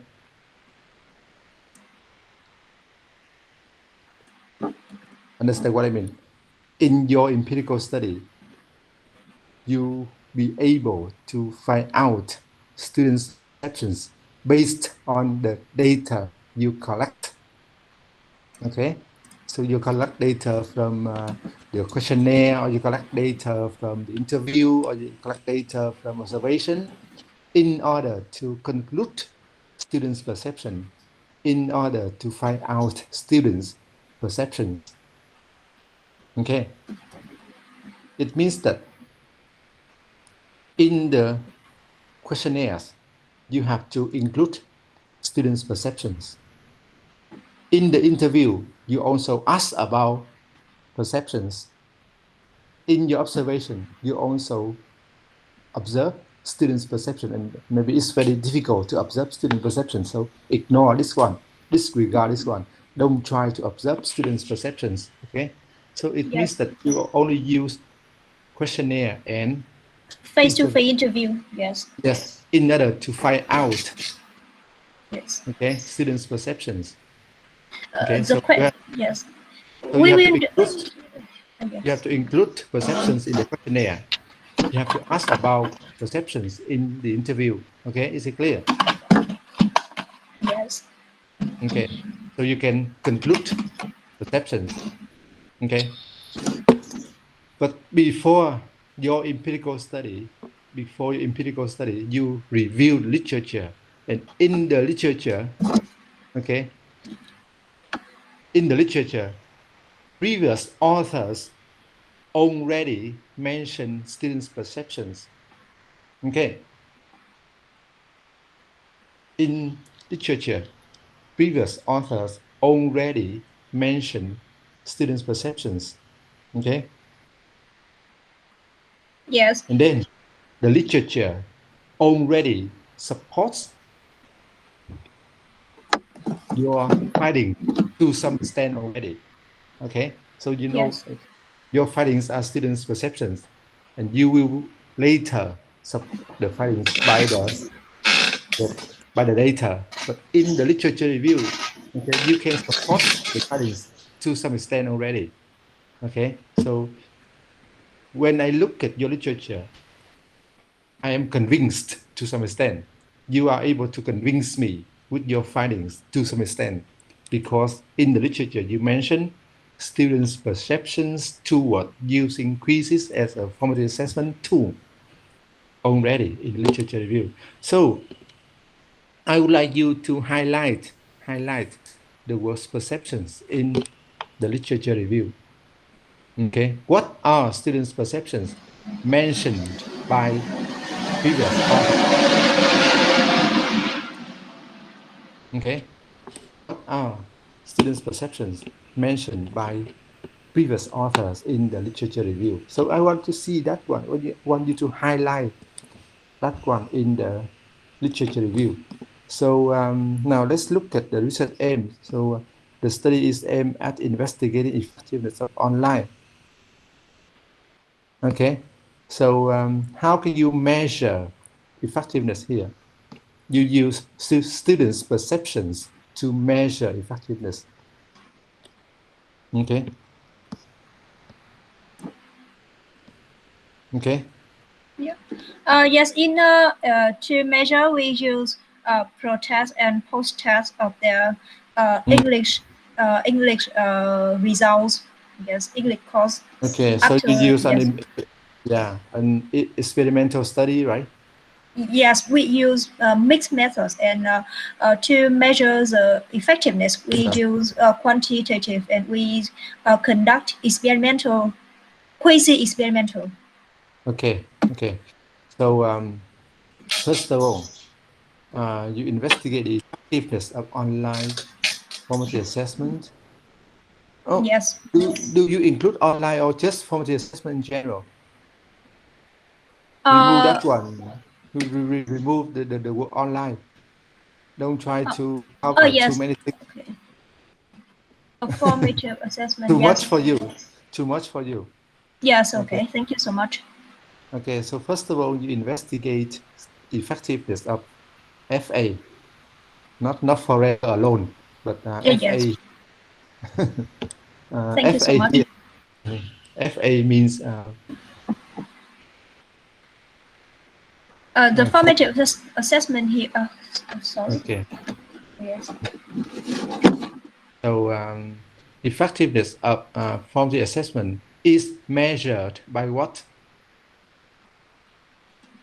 Um, in this aim, we measure the effectiveness by the way they perform the summative test, and also what do you think and what perceptions of No, no. our students. I mean, in your study, what do you use to measure effectiveness of FA? questionnaire, or pre-test, post-test, or interview? Quasi-experimental. We use pre-test and post-test. Okay, so it means that in the pre-test, you don't use quizzes. Okay. In the pre-test, you don't use quizzes, and then in the post-test, so you later you use quizzes, and then you you have a post-test, right? Yes. The pre-test without quizzes, and then you apply quizzes, and then you have pre-test in order to measure effectiveness. Okay, so in the post-test, if students' scores are higher, it means that quizzes are effective, right?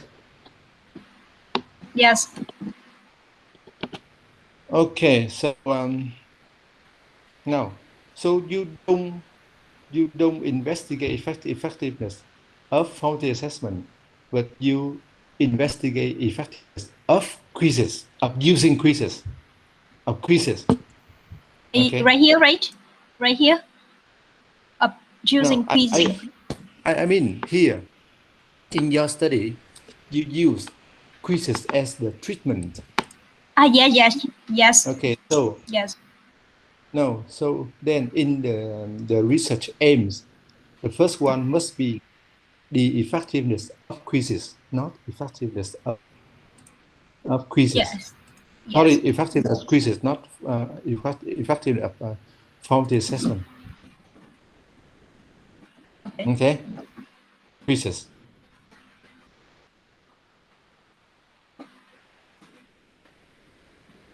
Yes, okay. Thanks, sir. And again, students' perception toward the use of quizzes.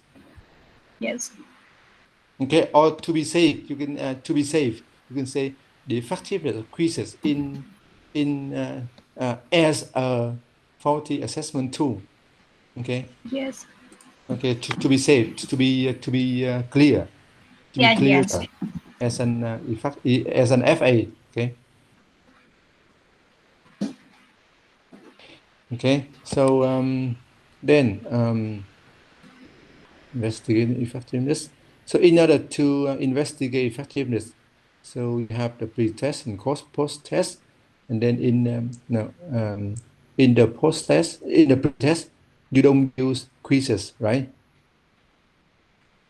And then the score is maybe low, and then later you apply quizzes, and then you have the post-test, and then the scores are higher. So you can conclude that quizzes are effective. To some extent. To some extent, okay. Yes. Okay. And then you continue with the second question. You continue with the second question to specify that effectiveness, or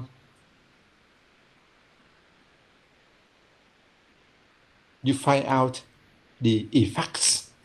So students' perceptions here are the effects of using quizzes.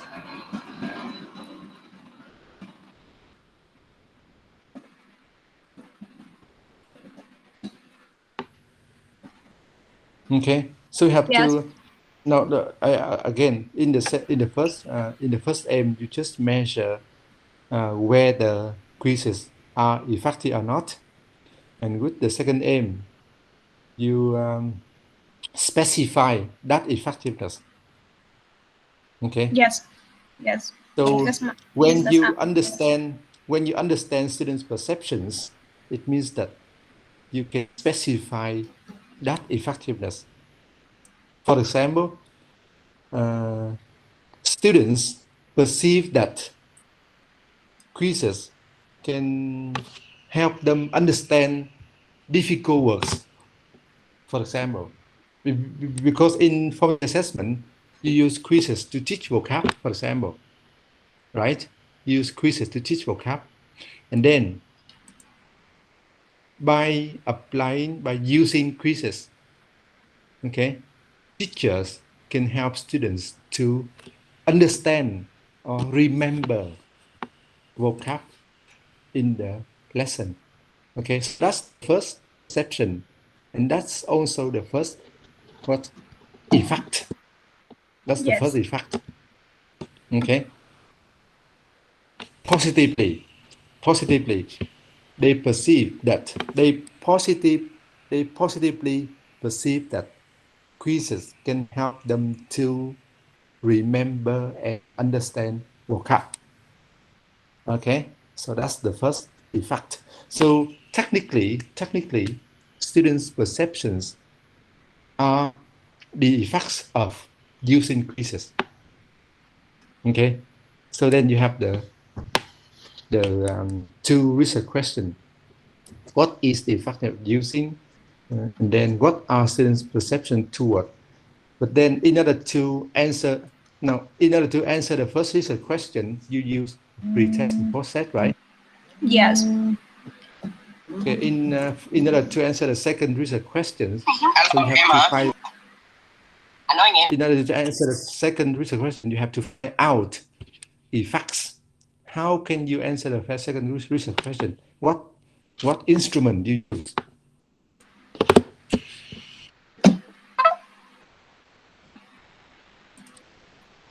No, please show the instrument. Please show the instrument. What is the instrument you use to answer the second research question? To the second question, we use questionnaires and face-to-face interview to get in-depth information and Okay, to so understand. Yes. Okay, so instrument, right? So Yes. the questionnaire and the interview. So Yes. So the proficiency test is used to answer the first research question, and the questionnaire is used to answer the second research question. And then make sure that in the questionnaire, okay, the items are what? The items in the questionnaire are what? Open-ended questions. Of course. They are open-ended what they are questions. about? Of course. Yes. But what are they about? About the questionnaires, we are going to get in depth about what do they think about formative assessment in terms of traditionals and the use of quizzing. Sorry. I mean the contents of the items in the questionnaire. Yes, sorry. Yes. Yep. The content in the questionnaire will be the themes we. Of course, they're the themes, but what are they about? About student perception. Yes, correct. So I just want to check your remembering. So I mentioned earlier. So the items in the questionnaire are the controlling themes. Okay, controlling themes or controlling ideas. Okay, and the controlling themes and controlling ideas are about students. I mentioned earlier at the beginning when we talked about the research title about perceptions. Okay, perceptions. So you have to include perceptions in.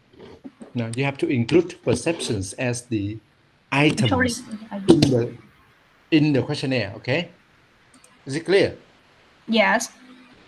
Okay, so maybe you have a one-page questionnaire, and you have about 20 items, but all the items there are about perceptions of using, okay, of using quizzes as an assessment tool, okay, and then make sure that those perceptions are what? Those perceptions are are I effects, mentioned, yeah. effects of using quizzes. Okay. Yes. So so you have the like a scale, like 1, 2, 3, 4, 5, and then student will give their responses to the items in the questionnaire by choosing from 1 to 5. So if the majority of them, okay, choose totally agree, for example, Yes. means that you confirm the first perception, you confirm the first fact, okay, you conclude that one as the first finding. Okay, is it clear? Yes. So you conclude the first item as you conclude the first item as part. You can sorry, I mean that students give their positive response to the first item. Okay, Yeah. or they totally agree with the first item. It means that the first item support your conclusion about the first perception, okay, or the first effect. So the more you confirm the items in the questionnaire, the more you confirm the items in the questionnaire based on students' responses. So you can conclude, okay, those perceptions or effects as your findings. Okay, is it clear? Yes, it's Okay. clear. So you continue with the questionnaire. Why you have to conduct the questionnaire? Uh,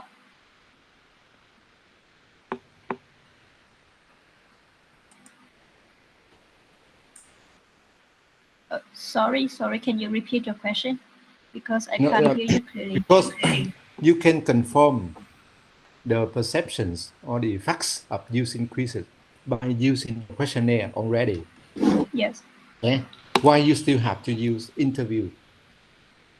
Uh, Actually, we conduct questionnaire because it's kind of cost saving, and because we don't have so much time to interview one by one students to investigate their perceptions. So we have a questionnaires maybe designed on Google Forms, and we will deliver to all of the students. But because we want to have some in-depth information about the topic, and we want to hear our students what they really think, or their attitudes about the use of quizzes and for online formative assessment. So we have face-to-face interviews to to have better understand. Yeah, better understand. Okay. Yeah. So you can confirm more. Okay. You can Yes. confirm more by having the interview. Yes.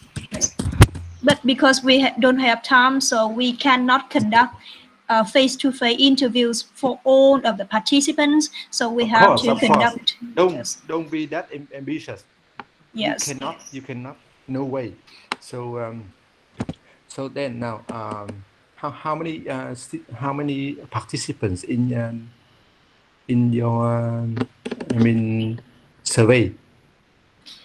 Yes, I'm sorry for not mentioned here. We are going to we are going to have about 50. Yes, 50 50. participants. Yes. 50, right? Yes, 50. I'm afraid that Yes. population is still still 50, not small. 15. Yes. 50, No, not 15. I Yes. no. Yes. Even 50 is not enough. Yes. Yes. Try to Yes. have more. Try to have more. 100 or 200. Okay. Yes, just because we are able to have about 5 and 0 students. We are not sure that we have about 100 and more or more, but we will try to. Because if you just conclude something based on the responses from 50 people, it's not, it doesn't sound very reliable or convincing, Yes. you know. Yes. So we will try to have about 100 or more. Yes, we will 200, try. try to have 200. Okay. Yes. Yeah. And then among the 500, sorry, among the 100 or the 20, maybe I suggest at the end of the questionnaire, you can ask them to leave their cell phone number or email if they agree to participate in the face-to-face interview. Okay, that's a very common way to Yes. select the participant in the interview. So by the end, no, at the end, at the bottom of the questionnaire, so you ask them to leave, to write out their phone number or email, so you can contact later for the interview. So Yes. if they leave their cell phone or email there, it means that they agree to participate in the face-to-face interview. Yes. Uh, Okay, uh, yes. and then maybe among the 100 or 200, so 50 of them, okay, agree to participate in the interview, but then you cannot interview the 50 too many.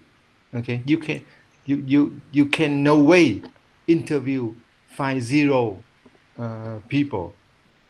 It's time consuming. So among the people who agree to participate, who left their cell phone number or email, so you can select uh, 10 of them, 10 of them at random. Okay, at random. You know what I mean, at random. Yes. Yes. So you have 50 cell phone numbers or you have 50 emails, but then you can select only 10 of them at random. So you interview 10 of them only. Okay, so that you it means that um, um,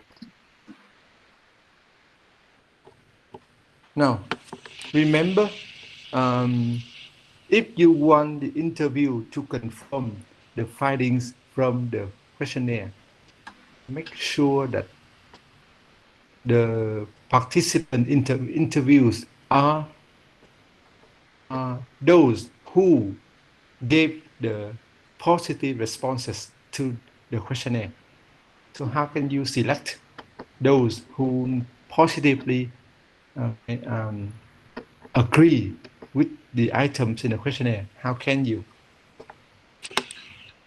Um, uh, Actually, it's really hard to say before really conducting a research, and I can tell you that who respond positively to the questionnaires, but we consume that quiz has good effects on them. Yes, we just consume that. Yes. And yes, we hope that the face-to-face interview can help and can confirm our consume. Yes.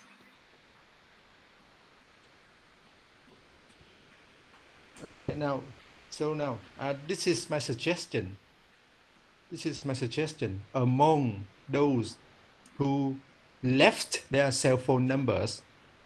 Okay, so you just select those who who have the high mean scores from the questionnaire. Yes, maybe Understand? it's the best solution for this. Okay, that's my suggestion. Not only for you, but for others also. Okay, Yes, so because if they have the high scores in the questionnaire, it means that positively responded to the items questionnaire. Okay, so you are safe to choose them as the participants in the interview. Okay. Yes. Okay. Now in the interview, what do you ask? Again, you ask about. We ask about their perceptions toward the use of Again, quizzes. perception, or Yes. make sure that they, in case they misunderstand or they don't understand what you mean by perceptions, so you have to, or they forget what is meant by perception, so you have to have prompting. Yes. Okay, queries, so that they will be focusing on effects. They will be focusing on effects of using quizzes as formative assessment. Okay, so you can have prompting or queries to guide them. Okay, so that they are not going too far away from what you want to conclude. Okay, so perception here are effects. Okay, so now you know what you have to do in your research. Now, you, as I mentioned, you already support those controlling ideas by using the literature review. Okay, so in the literature review, make sure that you focus on perceptions. Okay, so I would like to look at your outlining of your outlining. So of course, first of all, you define assessment, and then types of assessment, functions, formative assessment, application, digital tool in the formative assessment. So no, because you focus on students' perception, so it's okay to review literature on, definitions of assessment, or type assessment, or function of formative assessment. But don't review too much literature on these. Okay. Yes. So focus on the literature on students' perceptions. Okay. So two things that you have to focus on. The first one, the first the first part in the literature review. Okay. Using quizzes as formative assessment. Okay, that's the first focus. So don't talk too much about digital tools. Don't talk too much. Don't review too much literature on digital tools. Okay. Yes. Okay. Right here. You can mention that one, but then it's just a little. But then you have to have one separate part for application quizzes. It's okay, but then not too much. Okay. No, but you can type later. You can listen to the recording again at home to revise. Okay. So now you have a separate part for the literature on using quizzes as formative assessment. I don't see that one here. Yes. Okay. Yes. We will revise it. Okay. And then that's the first focus. The first focus is on using quizzes as formative assessment. And the second focus, what is it? Students' perceptions of using quizzes.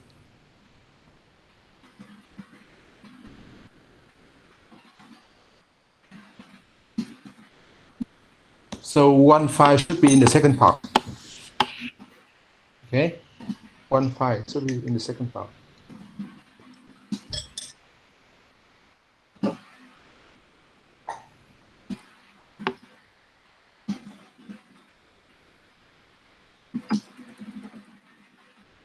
Okay. So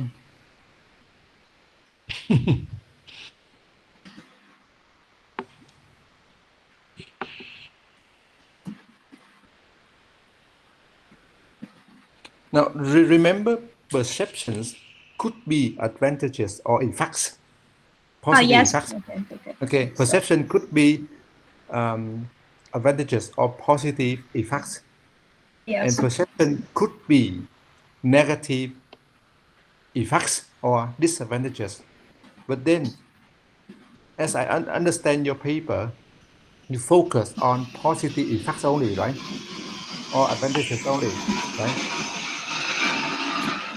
Or you want to focus on both? We just want to investigate, but we hope that it has positive effects. No, I mean that you have, because you have controlling ideas, so you Yes. can control what you want to focus on. So we focus on the positive effects. Okay, yeah. So just positive effects or advantages. Okay.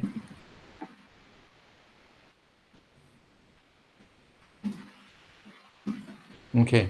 Good. So one file as you highlighted as yellow above should be in the second part. Student perception should be in the second part. Okay. Yes. So okay, you can remove one file above. Yes. The yellow one. Okay. Remove that one because you mentioned that one later. Now look at the quotations. Please look at the quotation if you have enough for supporting those controlling ideas. So now you have two controlling ideas. Okay, have two controlling ideas, as you mentioned above. Formative assessment and using quizzes and formative assessment and student perceptions as using quizzes. Okay, so now I would like to repeat. I would like to review why I want you to present this table.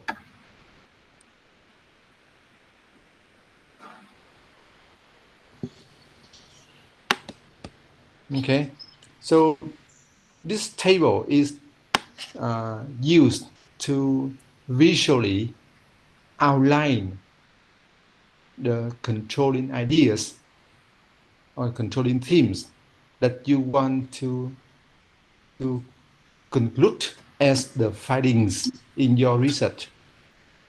Okay, so here in your research, you just want to conclude students' perceptions as the finding. Okay, you don't conclude anything about assessment.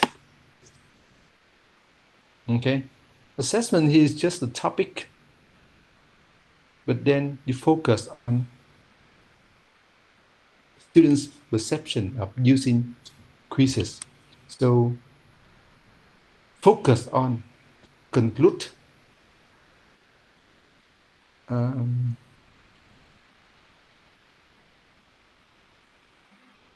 just focus on conclude students' perceptions as the findings. Okay? Yes.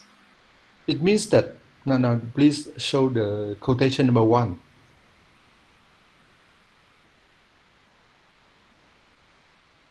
Okay. So definition of assessment is related to the study, but then it's not the focus. Yes. Right?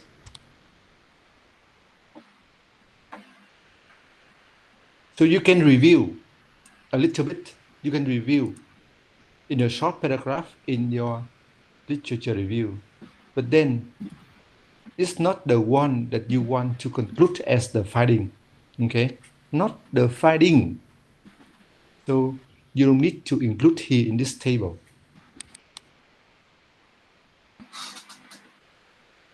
So what I expect you to include in this table, what is it?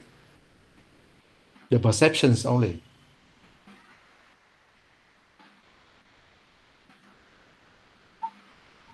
Yes, because when we look at it again, we thought that it doesn't focus on what it should be.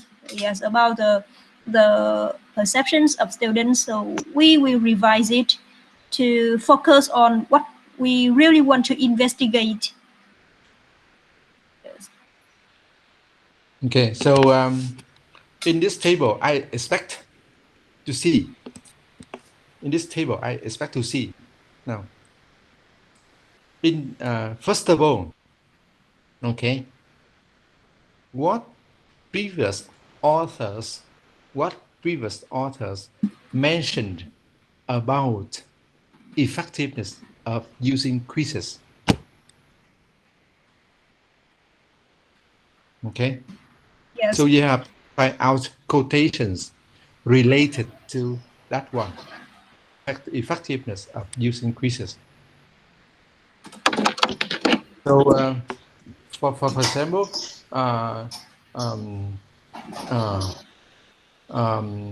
author A, okay, in his or her research,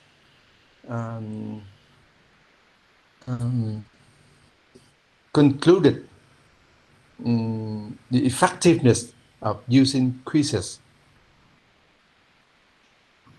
Blah blah blah. Okay, so you have to find out when in the literature what previous authors mention or state or say about effectiveness of using quizzes.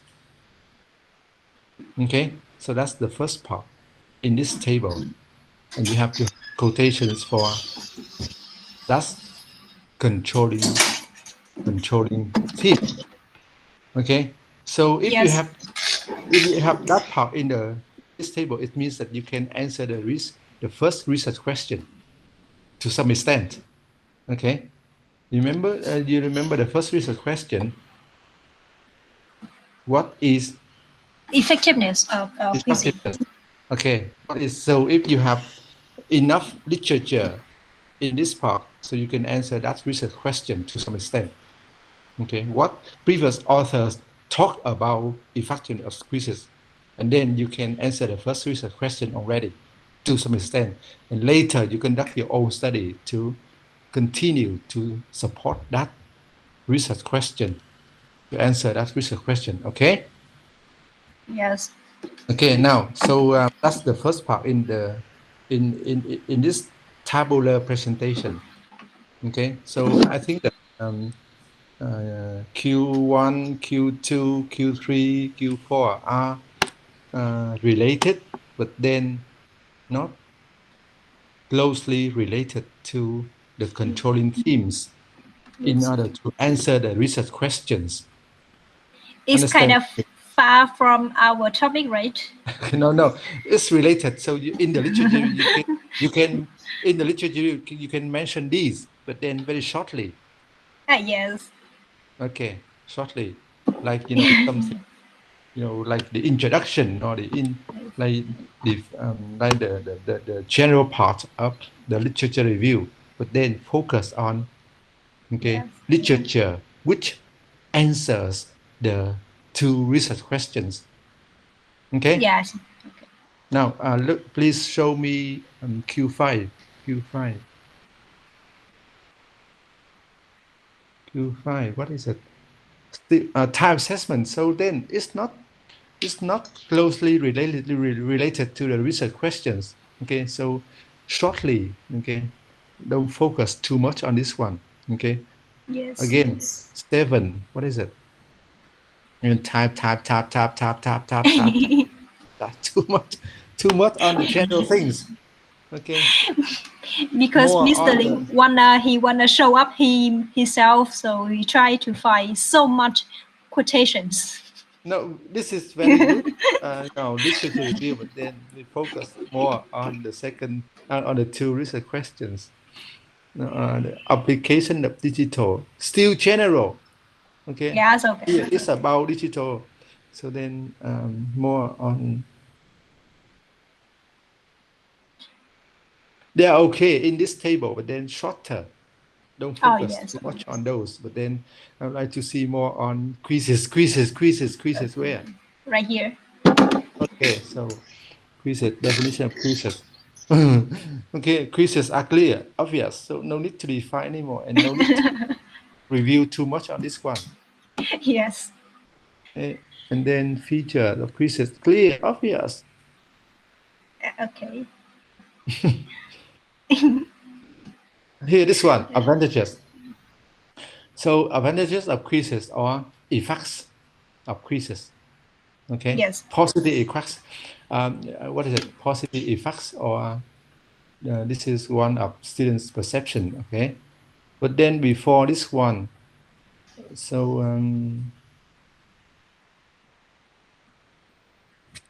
perception.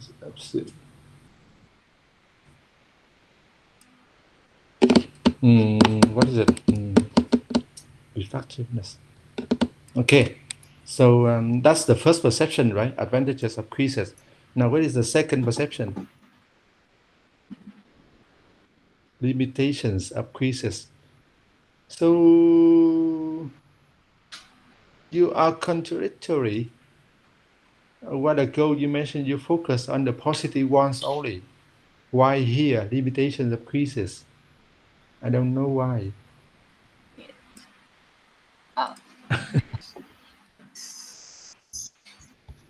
Yes, we will revise it one because as the first time we didn't think about what should we focus on. Yes, negative or positive. So we just list here, and after your advice, we think that we just should focus on the positive effects. So this maybe we don't need it anymore. Yes, this part we don't need it anymore about the limitation. Yes. So when we revising it, maybe we will reduce this part. Okay, and then you focus on advantages only, right? Yes, yes. So make sure that you have enough in the questionnaire. Yes, yes. Okay, so try to have at least 10. 10 advantages as students' perceptions.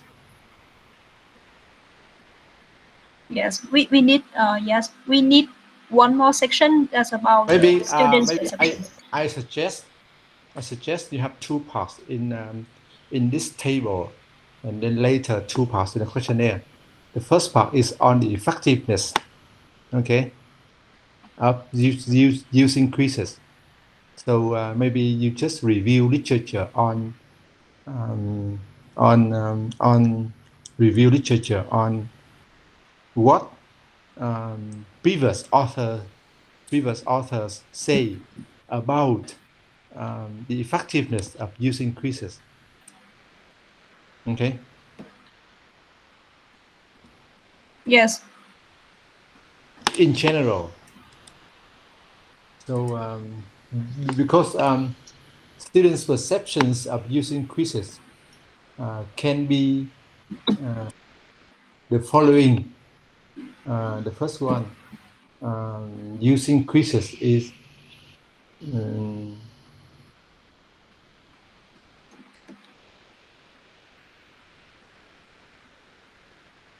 as far as I remember, two major advantages. Okay, two major ones. The first one, quizzes. Now, formative assessment in general, or quizzes in particular, help students to remember and understand, okay, vocab and grammar.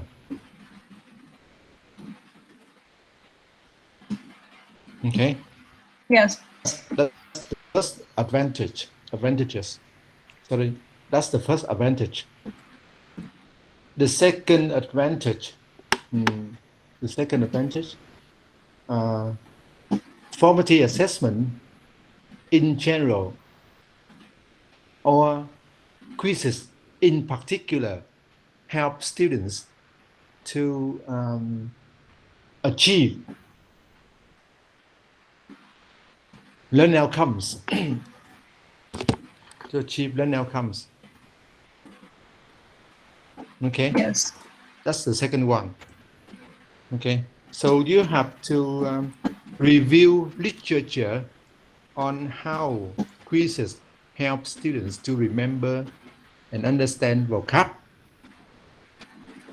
Okay. Yes. You have to review literature on how quizzes can help students to remember and understand grammar. Okay. Vocab, grammar. So you have to review a lot of literature on those very specific things. Okay, on remember vocab, on understanding vocab, on remembering grammar, on understanding grammar. Okay, very specific like that. Okay, is it clear? Lin and Lee. Lin Yes. Lee, Li Lin. Yes. Okay. Then that's the first perception. That's the first perception. Now the second perception, you have to review literature on how formative assessment in general or quizzes in particular help students to achieve learning outcomes. Okay, specifically, quizzes can help students to develop their speaking. Yes or no?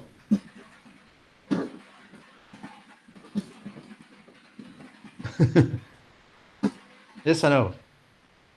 Listening, reading, writing. Yes or no? The 4 skills.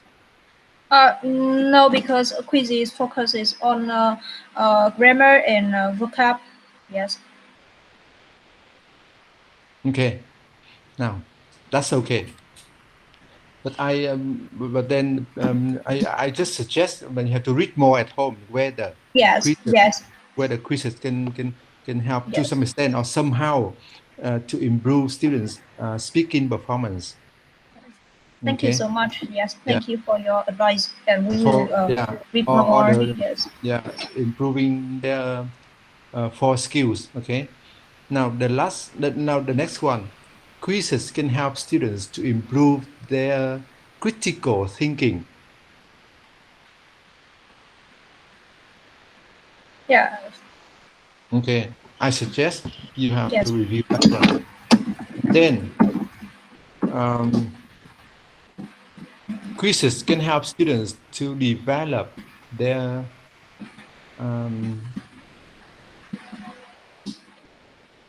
critical thinking, their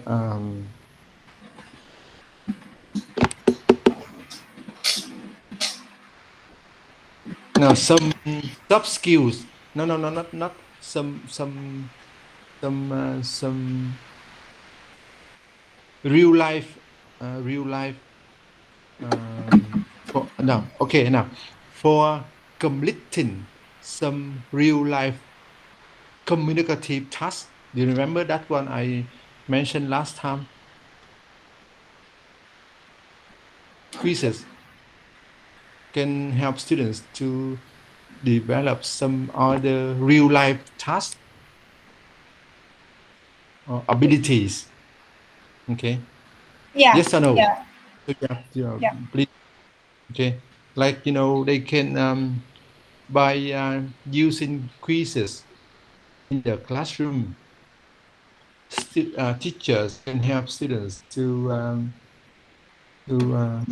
write CV, for example. Yes or no? Yeah. Yeah. Okay, writing a CV is a real life task. Okay, so how are they, related in a classroom where you use quizzes as an formative assessment? Okay, so many advantages, not just vocab and grammar. There could be many other learning outcomes that you have to include here. So I'd like to read more. Okay? Yes. Yes. So then you have more to write in the literature review. And then if you are done with this table as the literature review, so later you just conduct the survey with the questionnaire and interview for the quantity data and for the quality data to support these advantages, okay, from the participant. Okay, very easy. Yeah. Yes. Very easy. So, cô Loan ơi, do you want to add anything to this one? Cô Loan ơi.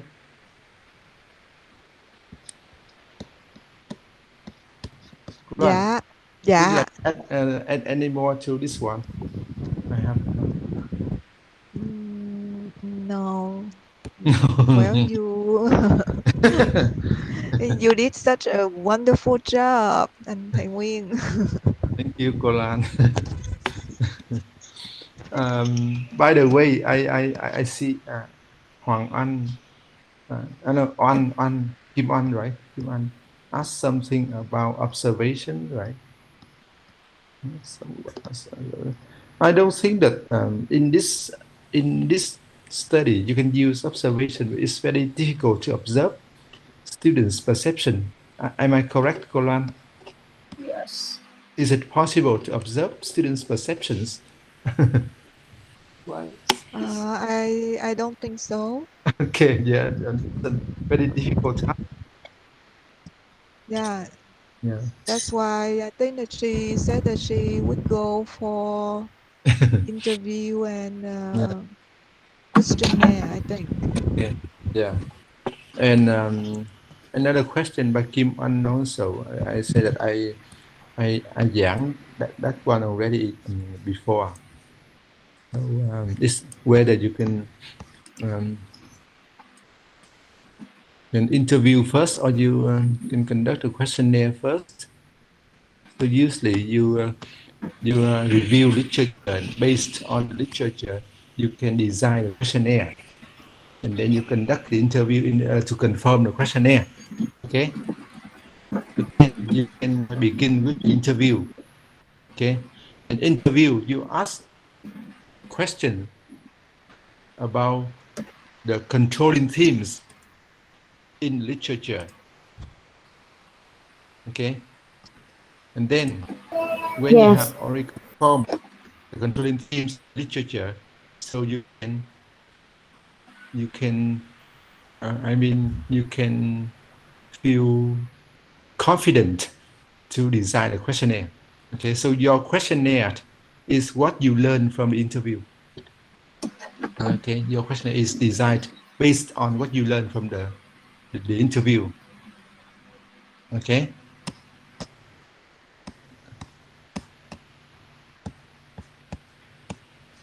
So you interview in order to clarify whether the participants are aware of what you want to investigate.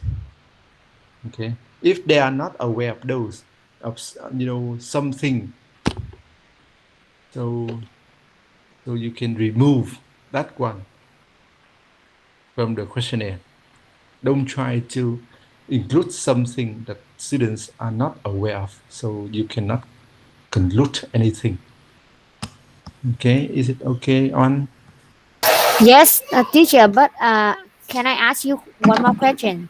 If we run Cronspach Alpha after conducting questionnaire, and we found that the score of the Cronspach Alpha is not does doesn't meet Yeah, so the you have to look. requirements. We Yeah. eliminate some questions, but well, how can I say? Can I speak Vietnamese is easy for me to Yeah, express. yeah, yes, Có nghĩa yes. là khi mà mình chạy Cronspach Alpha á thầy, thì mà mình thấy là cái số cái chỉ số Cronspach Alpha nó không không đủ tiêu chuẩn là trên 0.7 ấy, thì mình bỏ đi một vài cái item, nhưng mà như vậy là cái questionnaire đó mình đã cho người ta trả lời rồi, và khi mình bỏ như vậy thì nó có ảnh hưởng đến cái kết quả kết luận của mình không thầy? Mục đích của con batch alpha là mình test cái reliability, con nhớ không? Vâng ạ. Ok, thì vậy thì đầu tiên mình test nó một cách mình chỉ phát ra một cái số nhỏ thôi, một số người thôi, và khi mà nó test số nhỏ đó mà nó ra được cái reliability thì mình yên tâm mình phát ra với số lượng lớn, chứ mình vội vàng mình phát ra số lượng lớn rồi nó ra không được cái gì thì uổng công mình phát, con hiểu không? Dạ vâng ạ. Cho nên là một mục đích của cron batch alpha là để thử lên số lượng nhỏ trước, thử trên số lượng nhỏ trước, sau đó mới thử trên số lượng lớn. Thì cái đó là sử dụng cron batch alpha. Còn đó là cách thứ nhất. Cách thứ hai là mình interview trước, nãy thầy nói đó, mình đọc literature rồi đúng không, mình có literature rồi, mình có được cái control ideas rồi, bây giờ mình đem ra mình phỏng vấn, mình đem mấy cái ý mà mình muốn control đó, mình ra phỏng vấn để xem là cái người mà những người mà họ sẽ tham gia nghiên cứu mình đó, họ có họ hiểu đúng về những cái controlling ideas này không, và họ có đồng ý với những cái controlling ideas này hay không đó.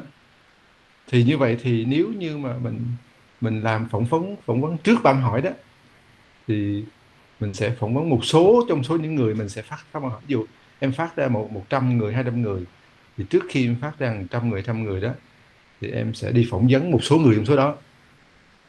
Một số người trong số đó họ hiểu đúng các cái controlling ideas của em, và họ đồng ý với controlling ideas của em, thì em yên tâm em sẽ dùng những cái đó em thiết kế bản hỏi. Còn cái nào mà những cái đại diện trong số đó mà em thấy là họ không có ủng hộ, họ không đồng ý, họ không hiểu á, thì em Ly ơi, em tắt cái speaker giùm thầy. Vâng. Thì nếu như mà mình interview mà thấy họ không đồng ý, họ không hiểu á, mình đưa bản hỏi á, thì nó mất công mình thôi. Tại vì rồi nó sẽ ra kết quả không có tốt. Cho nên là khi như vậy thì interview xong, confirm một lần, sau đó đưa vô bản hỏi, dùng Combat Alpha test một lần nữa, thì cái bản hỏi của mình sẽ rất là ổn luôn. Và sau đó phát ra đại trà thì yên tâm là sẽ ra được kết quả như mình mong đợi, tránh cái hợp lãng phí thôi. Mục đích của mình là gọi là mình thử nghiệm trong gọi là gì, train trước, thử nghiệm trước khi mình áp dụng ra đại trà ha. Thì mục đích nó gọi là pilot là như vậy á, pilot là như Dạ vậy. vâng ạ. Dạ, nhưng mà thầy ơi, em thấy tại em có đọc một số bài nghiên cứu thì lại thấy là có những anh chị đi trước lại có nghĩa là chạy 2 lần cron chip alpha, một lần là chạy với cái pilot testing, một cái lần thứ hai lại chạy cron chip alpha đối với cái official study á thầy. Thì thầy có thể giải thích giúp em được không ạ thầy? Nó cũng Tại được sao? mà nó Dạ. thực ra không cần thiết như vậy, cũng được, là tốt thôi. Làm vậy đi quá tốt. Nhưng mà thực ra là theo nghiên cứu thì người ta không có đòi hỏi không cần thiết phải như vậy. Tức là cái pilot á, thì có thể pilot theo hai cách như thầy nói đó. Một cách là phỏng vấn trước, Dạ vâng ạ. hai là dùng cron batch alpha, đúng không? Nó là pilot đó, cái đó gọi là pilot đó. Dạ vâng. Rồi không biết là nếu theo những bài con đọc thì họ pilot theo kiểu gì nữa thì thầy không biết. Họ pilot theo kiểu này nữa. Dạ thì họ cũng đầu tiên họ cũng cho interview trước đó thầy, xong để ra được những cái team Rồi. lớn, rồi sau đó họ cũng xây dựng cái bản questionnaire và cho chạy thử, cho phát thử cho cái số lượng trong pilot. Dạ đúng rồi, xong rồi cho chạy cron chip alpha, sau đó rồi họ chỉnh sửa cái bản questionnaire một lần, xong rồi họ phát đại trà cho 50 mấy người, thì sau đó họ lại chạy cron chip alpha một lần nữa. Thì cái đó là làm lại mà 2 lần cho nó chắc ăn thôi, càng tốt thôi. Dạ. Nhưng mà lỡ trong lần thứ hai mà nó thấp thì sao? Thì đó em cũng đang thắc mắc như vậy, tức là nếu mà lần thứ hai mà Phải, thấp tại thì vì không lần thứ hai mà thấp là lỗi tại em làm lần một không có kỹ. Vậy hả thầy? Ừ. Dạ. Cho nên lần một phải làm kỹ rồi thì sẽ không có khả năng là phải làm lần hai. Dạ vâng ạ. Nên lần một phải kỹ, ví dụ như là phải lọc ra, điều đầu tiên phải hỏi thật nhiều trong phần interview, hoặc là bạn hỏi lần đầu có thể cho câu hỏi thật nhiều. Dạ. Rồi xong mới lọc ra thì cuối cùng là ví dụ mấy người là 40 câu, rồi sau đó sau pilot xong giữ lại 20 câu, ví dụ như vậy. Thì yên tâm là 20 câu đó là mình đã kiểm tra rất kỹ rồi, thì sau đó mình làm đại trà luôn, chắc chắn nó sẽ ra được kết quả như mình mong đợi, chứ tránh trường hợp là đã phát đại trà mà rồi còn không ra kết quả mong đợi nữa thì em phải làm lại một lần nữa thì nó rất là mất thời gian. Dạ vậy Coi nhiều như là khi cứ coi như là như vậy là phát đại trà 2 lần đó. Dạ vâng. Không là mất thời gian và không hợp lý.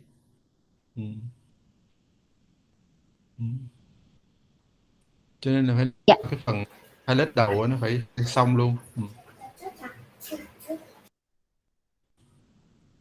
Dạ vậy nếu như cái bảng questionnaire của mình nó chỉ, tại em nghe nói là thường bảng questionnaire của mình chỉ làm trong khoảng từ 10 đến 15 phút thì cái số lượng câu hỏi nó khoảng từ 20 mấy đến 30 câu, nhưng mà nếu nhiều khi cái bảng hỏi nó ít cái số câu quá, nó không có thể bao quát hết được lên cái lý thuyết mà mình đã xây dựng trước đó để có thể ra được cái kết quả mà mình giống như kiểu là mình ra được cái kết quả chính xác nhất hoặc là cái tổng quan nhất thầy, để trả lời cho câu hỏi nghiên cứu thầy. Cái công việc mình làm mấy hôm nay để làm chi giờ em hỏi câu đó? Tức là những cái gì mình muốn đưa vào hỏi là cái interview, cái xin lỗi, cái literature review này nè, chứ còn giờ viết literature review một đằng tới lúc làm có sao đâu một nẻo thì như không. Tức là mình kỹ, mình muốn làm cho nó cái questionnaire nó chi tiết hơn để mình có cái đánh giá Chi tiết thì thầy. phần literature phải chi tiết kỹ thì là mà chẳng lẽ em viết review thật nhiều như vậy cuối cùng chẳng lẽ không có gì để đi vô bạn hỏi hay sao? Dạ ý tại em sợ nhiều quá thầy, tức là em sợ cái questionnaire mình xây dựng nó nhiều cái item quá thì nó có Hồi nãy em được. nói ít hay nhiều, thầy nghe em nói Dạ là ý em nói là em sợ là nó ít quá thì nó không có đủ để bao quát cái literature review mà trong cái phần mà mình nói trong literature review, tức là ý là giả dụ mình có thể là cái số câu hỏi nãy giờ nó em vượt nói hình trên. như nó lộn xộn ý đó, lộn xộn ý.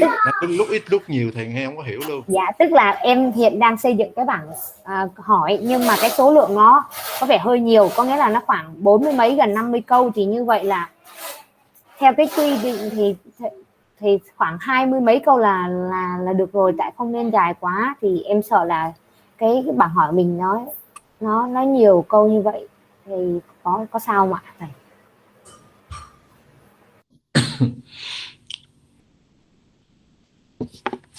Vẫn chưa hiểu. Bây giờ trong literature review của em nó có những cái properties gì thì em đưa vô trong cái bảng hỏi đó. Đúng. Thì làm sao có chuyện gọi là ít hay gọi là làm gì có chuyện mà ít hay nhiều, nó căn cứ trên literature review mà làm sao có chuyện là em muốn nó dài muốn ngắn đâu có được đâu. Bản hỏi phải căn cứ trên literature review, chứ còn em đưa vô trong bản hỏi những cái câu mà nó không có relevant, nó không có related thì em đưa bản hỏi làm chi, rồi em lấy cái số liệu đó ra thì em đâu có phục vụ cho việc gì. Dạ vâng. Vậy thì cũng có những cái trường hợp các bạn làm bản hỏi rất dài, rồi sau đó là đưa vô rất nhiều câu mà không dựa trên literature review. Vậy thì mình phát ra, mình lấy những số liệu đó ra để nó cũng chẳng phục vụ cho gì hết. Thì những số liệu đó, ví dụ như nãy á, thầy lấy ví dụ như cái bài vừa rồi, cũng nguyên nhân là do viết cái literature review bị sai. Chẳng hạn như là trong bài của Lĩnh và Ly là có đưa cái phần đầu là definition of assessment, đúng không? Definition of assessment. Thì cái trả lời cho câu hỏi nghiên cứu đâu, thì em tức là như vậy em chỉ review giống như là một cái thông trong em chỉ review nó như thông tin chung thôi, nó không phải là cái focus, đúng không? Vậy thì em review nó xong rồi trong bản hỏi là một câu hỏi, một cái trong bản đưa một cái item gì đó liên quan tới là definition assessment, ví dụ như là chẳng hạn như có bạn nào hỏi là theo em assessment là gì, thế là em cho là A B C D để cho cái người mà trả lời câu hỏi họ chọn. Cái người họ không chọn trả lời A, performance assessment là gì đó. Thế thì khi mà em cho người ta hỏi như vậy, họ trả lời như vậy, em lấy cái data đó em để làm chi? Nó không có ý nghĩa gì, nó không có giúp cho trả lời câu hỏi nghiên cứu, thì như vậy em đưa vô hỏi làm gì? Cho nên dẫn đến trong bản hỏi có những câu em đưa vô nó thừa, nó làm cho bản hỏi nó dài mà nó thừa, đúng không? Nhưng mà trong bản hỏi chỉ cần 2 phần, ví dụ như bài này 2 phần là gì? Phần đầu là những thông tin gì đó liên quan đến những cái gọi là những cái gọi là effectiveness using quizzes.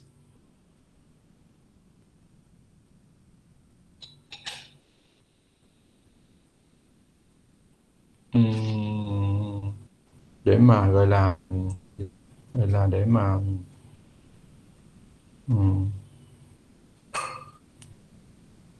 xong rồi để mà giúp cho học từ giúp nghiên cứu. Xong thứ ba là những cái learning outcomes gì đó, nó nói chung là formative assessment dùng quizzes nó có giúp việc gọi là đạt được những cái learning outcomes như thế nào. Như vậy thì mình chỉ focus vào những cái gì liên quan đến là những cái việc là dùng quizzes nó đạt được cái learning outcomes mà thôi, chứ không có nói những cái chuyện liên quan đến gọi là digital rồi gì đó. Nãy em review rất nhiều thứ đó, nên là những cái đó đưa vào bản hỏi thì nó làm cho bản hỏi nó dài mà cuối cùng nó không có giúp trả lời được câu hỏi nghiên cứu, rõ mà. Nên là lỗi cái bản hỏi bị dài là do viết literature review chưa có được focus, chưa có gọi là tập trung vô những cái gọi là related literature ha. Rồi như vậy nếu như mình viết được cái phần gọi là literature mà nó focus á, thì cái bản hỏi của mình nó cũng dựa trên literature và nó cũng chỉ xoay quanh những cái gọi là gì focus mà thôi. Như vậy nó không cần thiết phải dài, và miễn sao là gì, là trong bản hỏi đó phải đầy đủ những cái nội dung focus trong literature và những nội dung focus này nó đã được trả lời bởi literature rồi, và bây giờ nó tiếp tục được trả lời bởi participants. Rõ chưa anh? Dạ vâng ạ. Cảm ơn thầy ạ. Cho nên là những cái focus này nó không cần phải dài, có khi nó 2 trang này nó đủ hết những cái focus rồi nha. Còn những nghiên cứu nào lớn á, ví dụ như bây giờ nghiên cứu lớn hơn thì có thể là cái câu hỏi nghiên cứu nó nhiều, như đây có 2 câu thôi còn có những nghiên cứu lớn hơn thì thành là 3 câu 4 câu đó, thì dẫn đến là gì, câu hỏi nó dài hơn, tại vì có nhiều câu hỏi nghiên cứu cho nên phải review nhiều hơn, và mình sẽ có nhiều cái nội dung trong bản hỏi hơn ha. Như vậy thì bản hỏi sẽ dài hơn là chắc, chứ còn với một nghiên cứu đơn giản như thế này thì bản hỏi phải ngắn thôi. Mà nãy ví dụ như cái bài của cái nhóm đầu tiên thì thầy nãy thầy không có tham gia được, nhưng mà nếu như nhóm đó nghiên cứu thì có thể có tới 3 câu hỏi nghiên cứu lận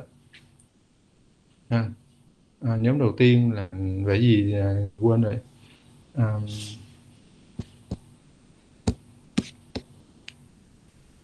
Nhóm đầu tiên là của bạn My đúng không? Dạ về Effect of Anxiety. Mỹ thì nhóm đầu tiên Anxiety thầy ạ. như vậy nó sẽ có tới 3 câu hỏi nghiên cứu lận. Đầu tiên là một câu hỏi nghiên cứu để xem là người học sẽ gọi là có những cái perception, gọi là perceive cái chữ anxiety như thế nào. Như vậy nó sẽ có những cái loại anxiety như cô Loan nói đó những cái loại anxiety Như vậy thì trong bản hỏi thì mình sẽ confirm người học là kết luận là các gọi là 1, 2, 3, 4, 6, 7, 9, 10 sau đây là những loại anxiety. Ví dụ như nãy em hỏi trong cái phần literature có nhớ là cái chữ shyness đúng không? Dạ có thầy. Nhờ chữ shyness đó thì em hiểu nó là loại anxiety hay là shyness đó em review gì? Dạ đó là một cái loại internal factor mà Cái đó nó là debilitating anxiety, nó làm cho người học cái thực ra nãy thầy có nói chuyện cô Lan là như là em, không những em mà rất nhiều bạn là hiểu sai impact. dạ Nó là nãy như cô Loan cũng có nói rồi, nhắc lại thôi. Impact nó là gì? dạ Nó là dạ effects đó. Cho nên là cái chữ shyness á, em phải xem lại nó là loại anxiety hay nó là cái kết quả của anxiety dạ đó. Thì theo thầy là shyness là do ra, đúng không? dạ dạ Đúng rồi. Vì lo nên shy, đúng không? Vì anxious nên dẫn đến là gì? Như vậy thì em sẽ hỏi là những cái effects gì của anxiety 1, 2, 4, 6 đến 10. Đó là một câu hỏi nghiên cứu. dạ Rồi một câu nữa là gì? Nguyên nhân nào dẫn đến cái nguyên nhân nào dẫn đến cái anxiety? dạ dạ Thì lúc đó mới là factor, thì nhắc dạ lại dạ punishment là một cái nguyên nhân, đúng. Do là thầy cô phạt, punishment thầy cô phạt nên dẫn đến cái gì? Anxiety. Như vậy nó sẽ có một cái sequence là gì? Đầu tiên là có causal factors là punish, bị phạt, dẫn đến là gì? Anxiety là lo, dạ dẫn đến cái effect là gì? Là sai. Cái effect là sai. Như vậy thì ở đây em có mấy câu hỏi nghiên cứu rồi ạ? 2 câu hỏi nghiên cứu rồi. Câu hỏi nghiên cứu đầu tiên là gì? Nguyên nhân gì dẫn đến anxiety? Rồi những cái hậu quả của anxiety là gì? Là 2 câu, đúng không? dạ Đúng không? Rồi có thể có câu thứ ba nữa. Có thể câu thứ ba là gì? Từ những cái hậu quả của anxiety đó, nó dẫn đến những cái hậu quả, dẫn đến những cái gọi là low speaking performance như thế nào nữa.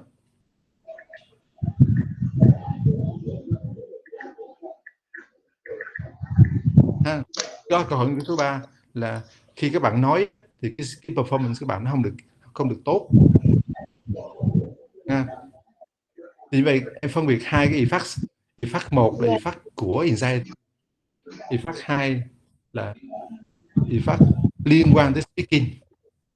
dạ dạ vậy là cái đầu tiên là Nè, nó là hậu quả chung của anxiety đúng không thầy, rồi cái sau mới cái là mình shyness là cái shyness là effect chung chung thôi. Mình liệt dạ kê ra các loại effect chung chung, shyness rồi cái gì đó, rồi gì nữa, shyness gì nữa, thì nhớ khoảng 4 5 4 năm rồi, motivation từ cái demotivation, rồi thì từ cái gì hạn thì dẫn đến là nó bị gì, nó dẫn đến là cái năng lực nói nó bị kém nào, shyness sẽ dạ dẫn đến là năng lực nói kém như thế nào đó, từ demotivation dẫn đến là năng lực nói kém như thế nào. Thì mấy cái đó nó dẫn đến là em phải có một câu hỏi số 3 là những cái hậu, gọi những cái effects, tức là effects of anxiety on speaking performance nữa. dạ Như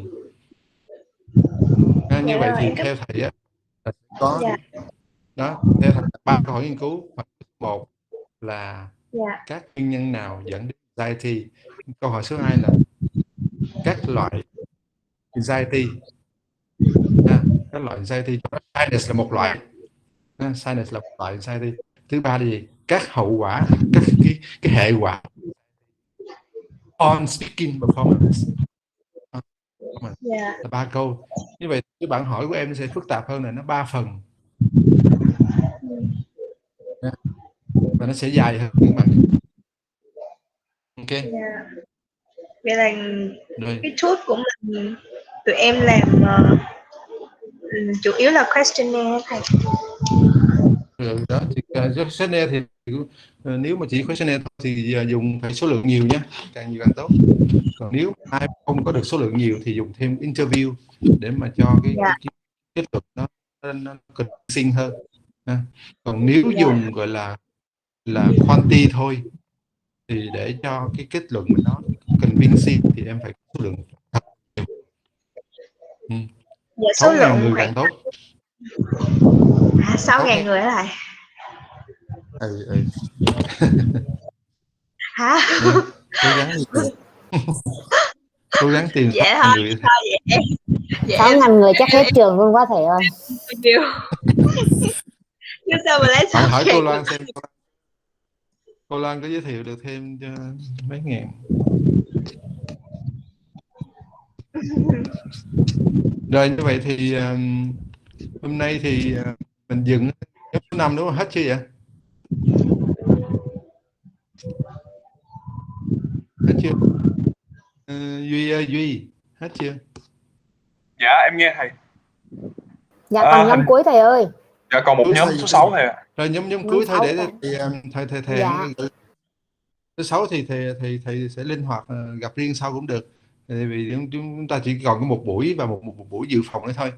Thì bây giờ là tuần sau thì lớp sẽ nghỉ và các lớp sẽ lấy số liệu quali, tức là interview nha, lấy số liệu quali xong sau đó cũng là trình bày cho thầy theo cái bảng này nha, để thầy với cô Loan sẽ sửa.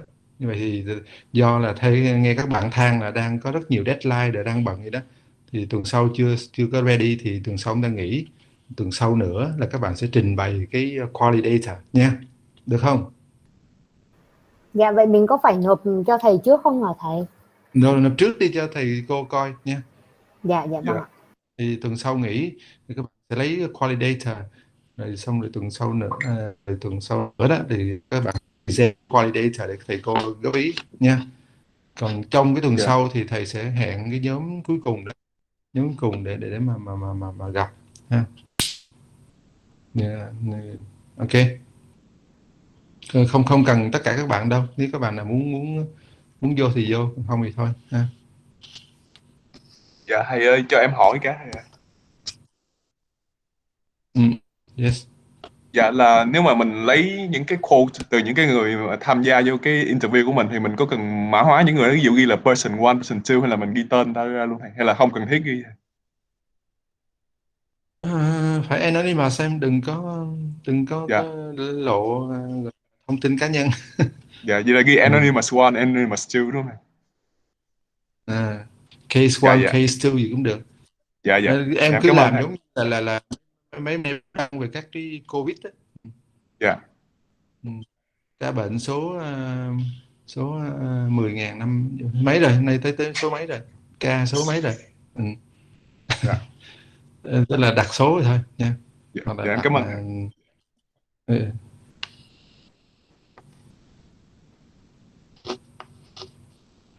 Case number, case 1, case 2 vân vân. Ok, rồi nếu chúng ta không cần hỏi nữa thì chúng ta tạm ngưng đây nha. Dạ em chào thầy ạ. Dạ vâng, em chào thầy cô ạ. Em chào thầy cô. Cảm ơn cô Loan. Cảm ơn cô Loan nhiều. Dạ em cảm ơn thầy cô. Nguyên, cảm ơn mấy bạn.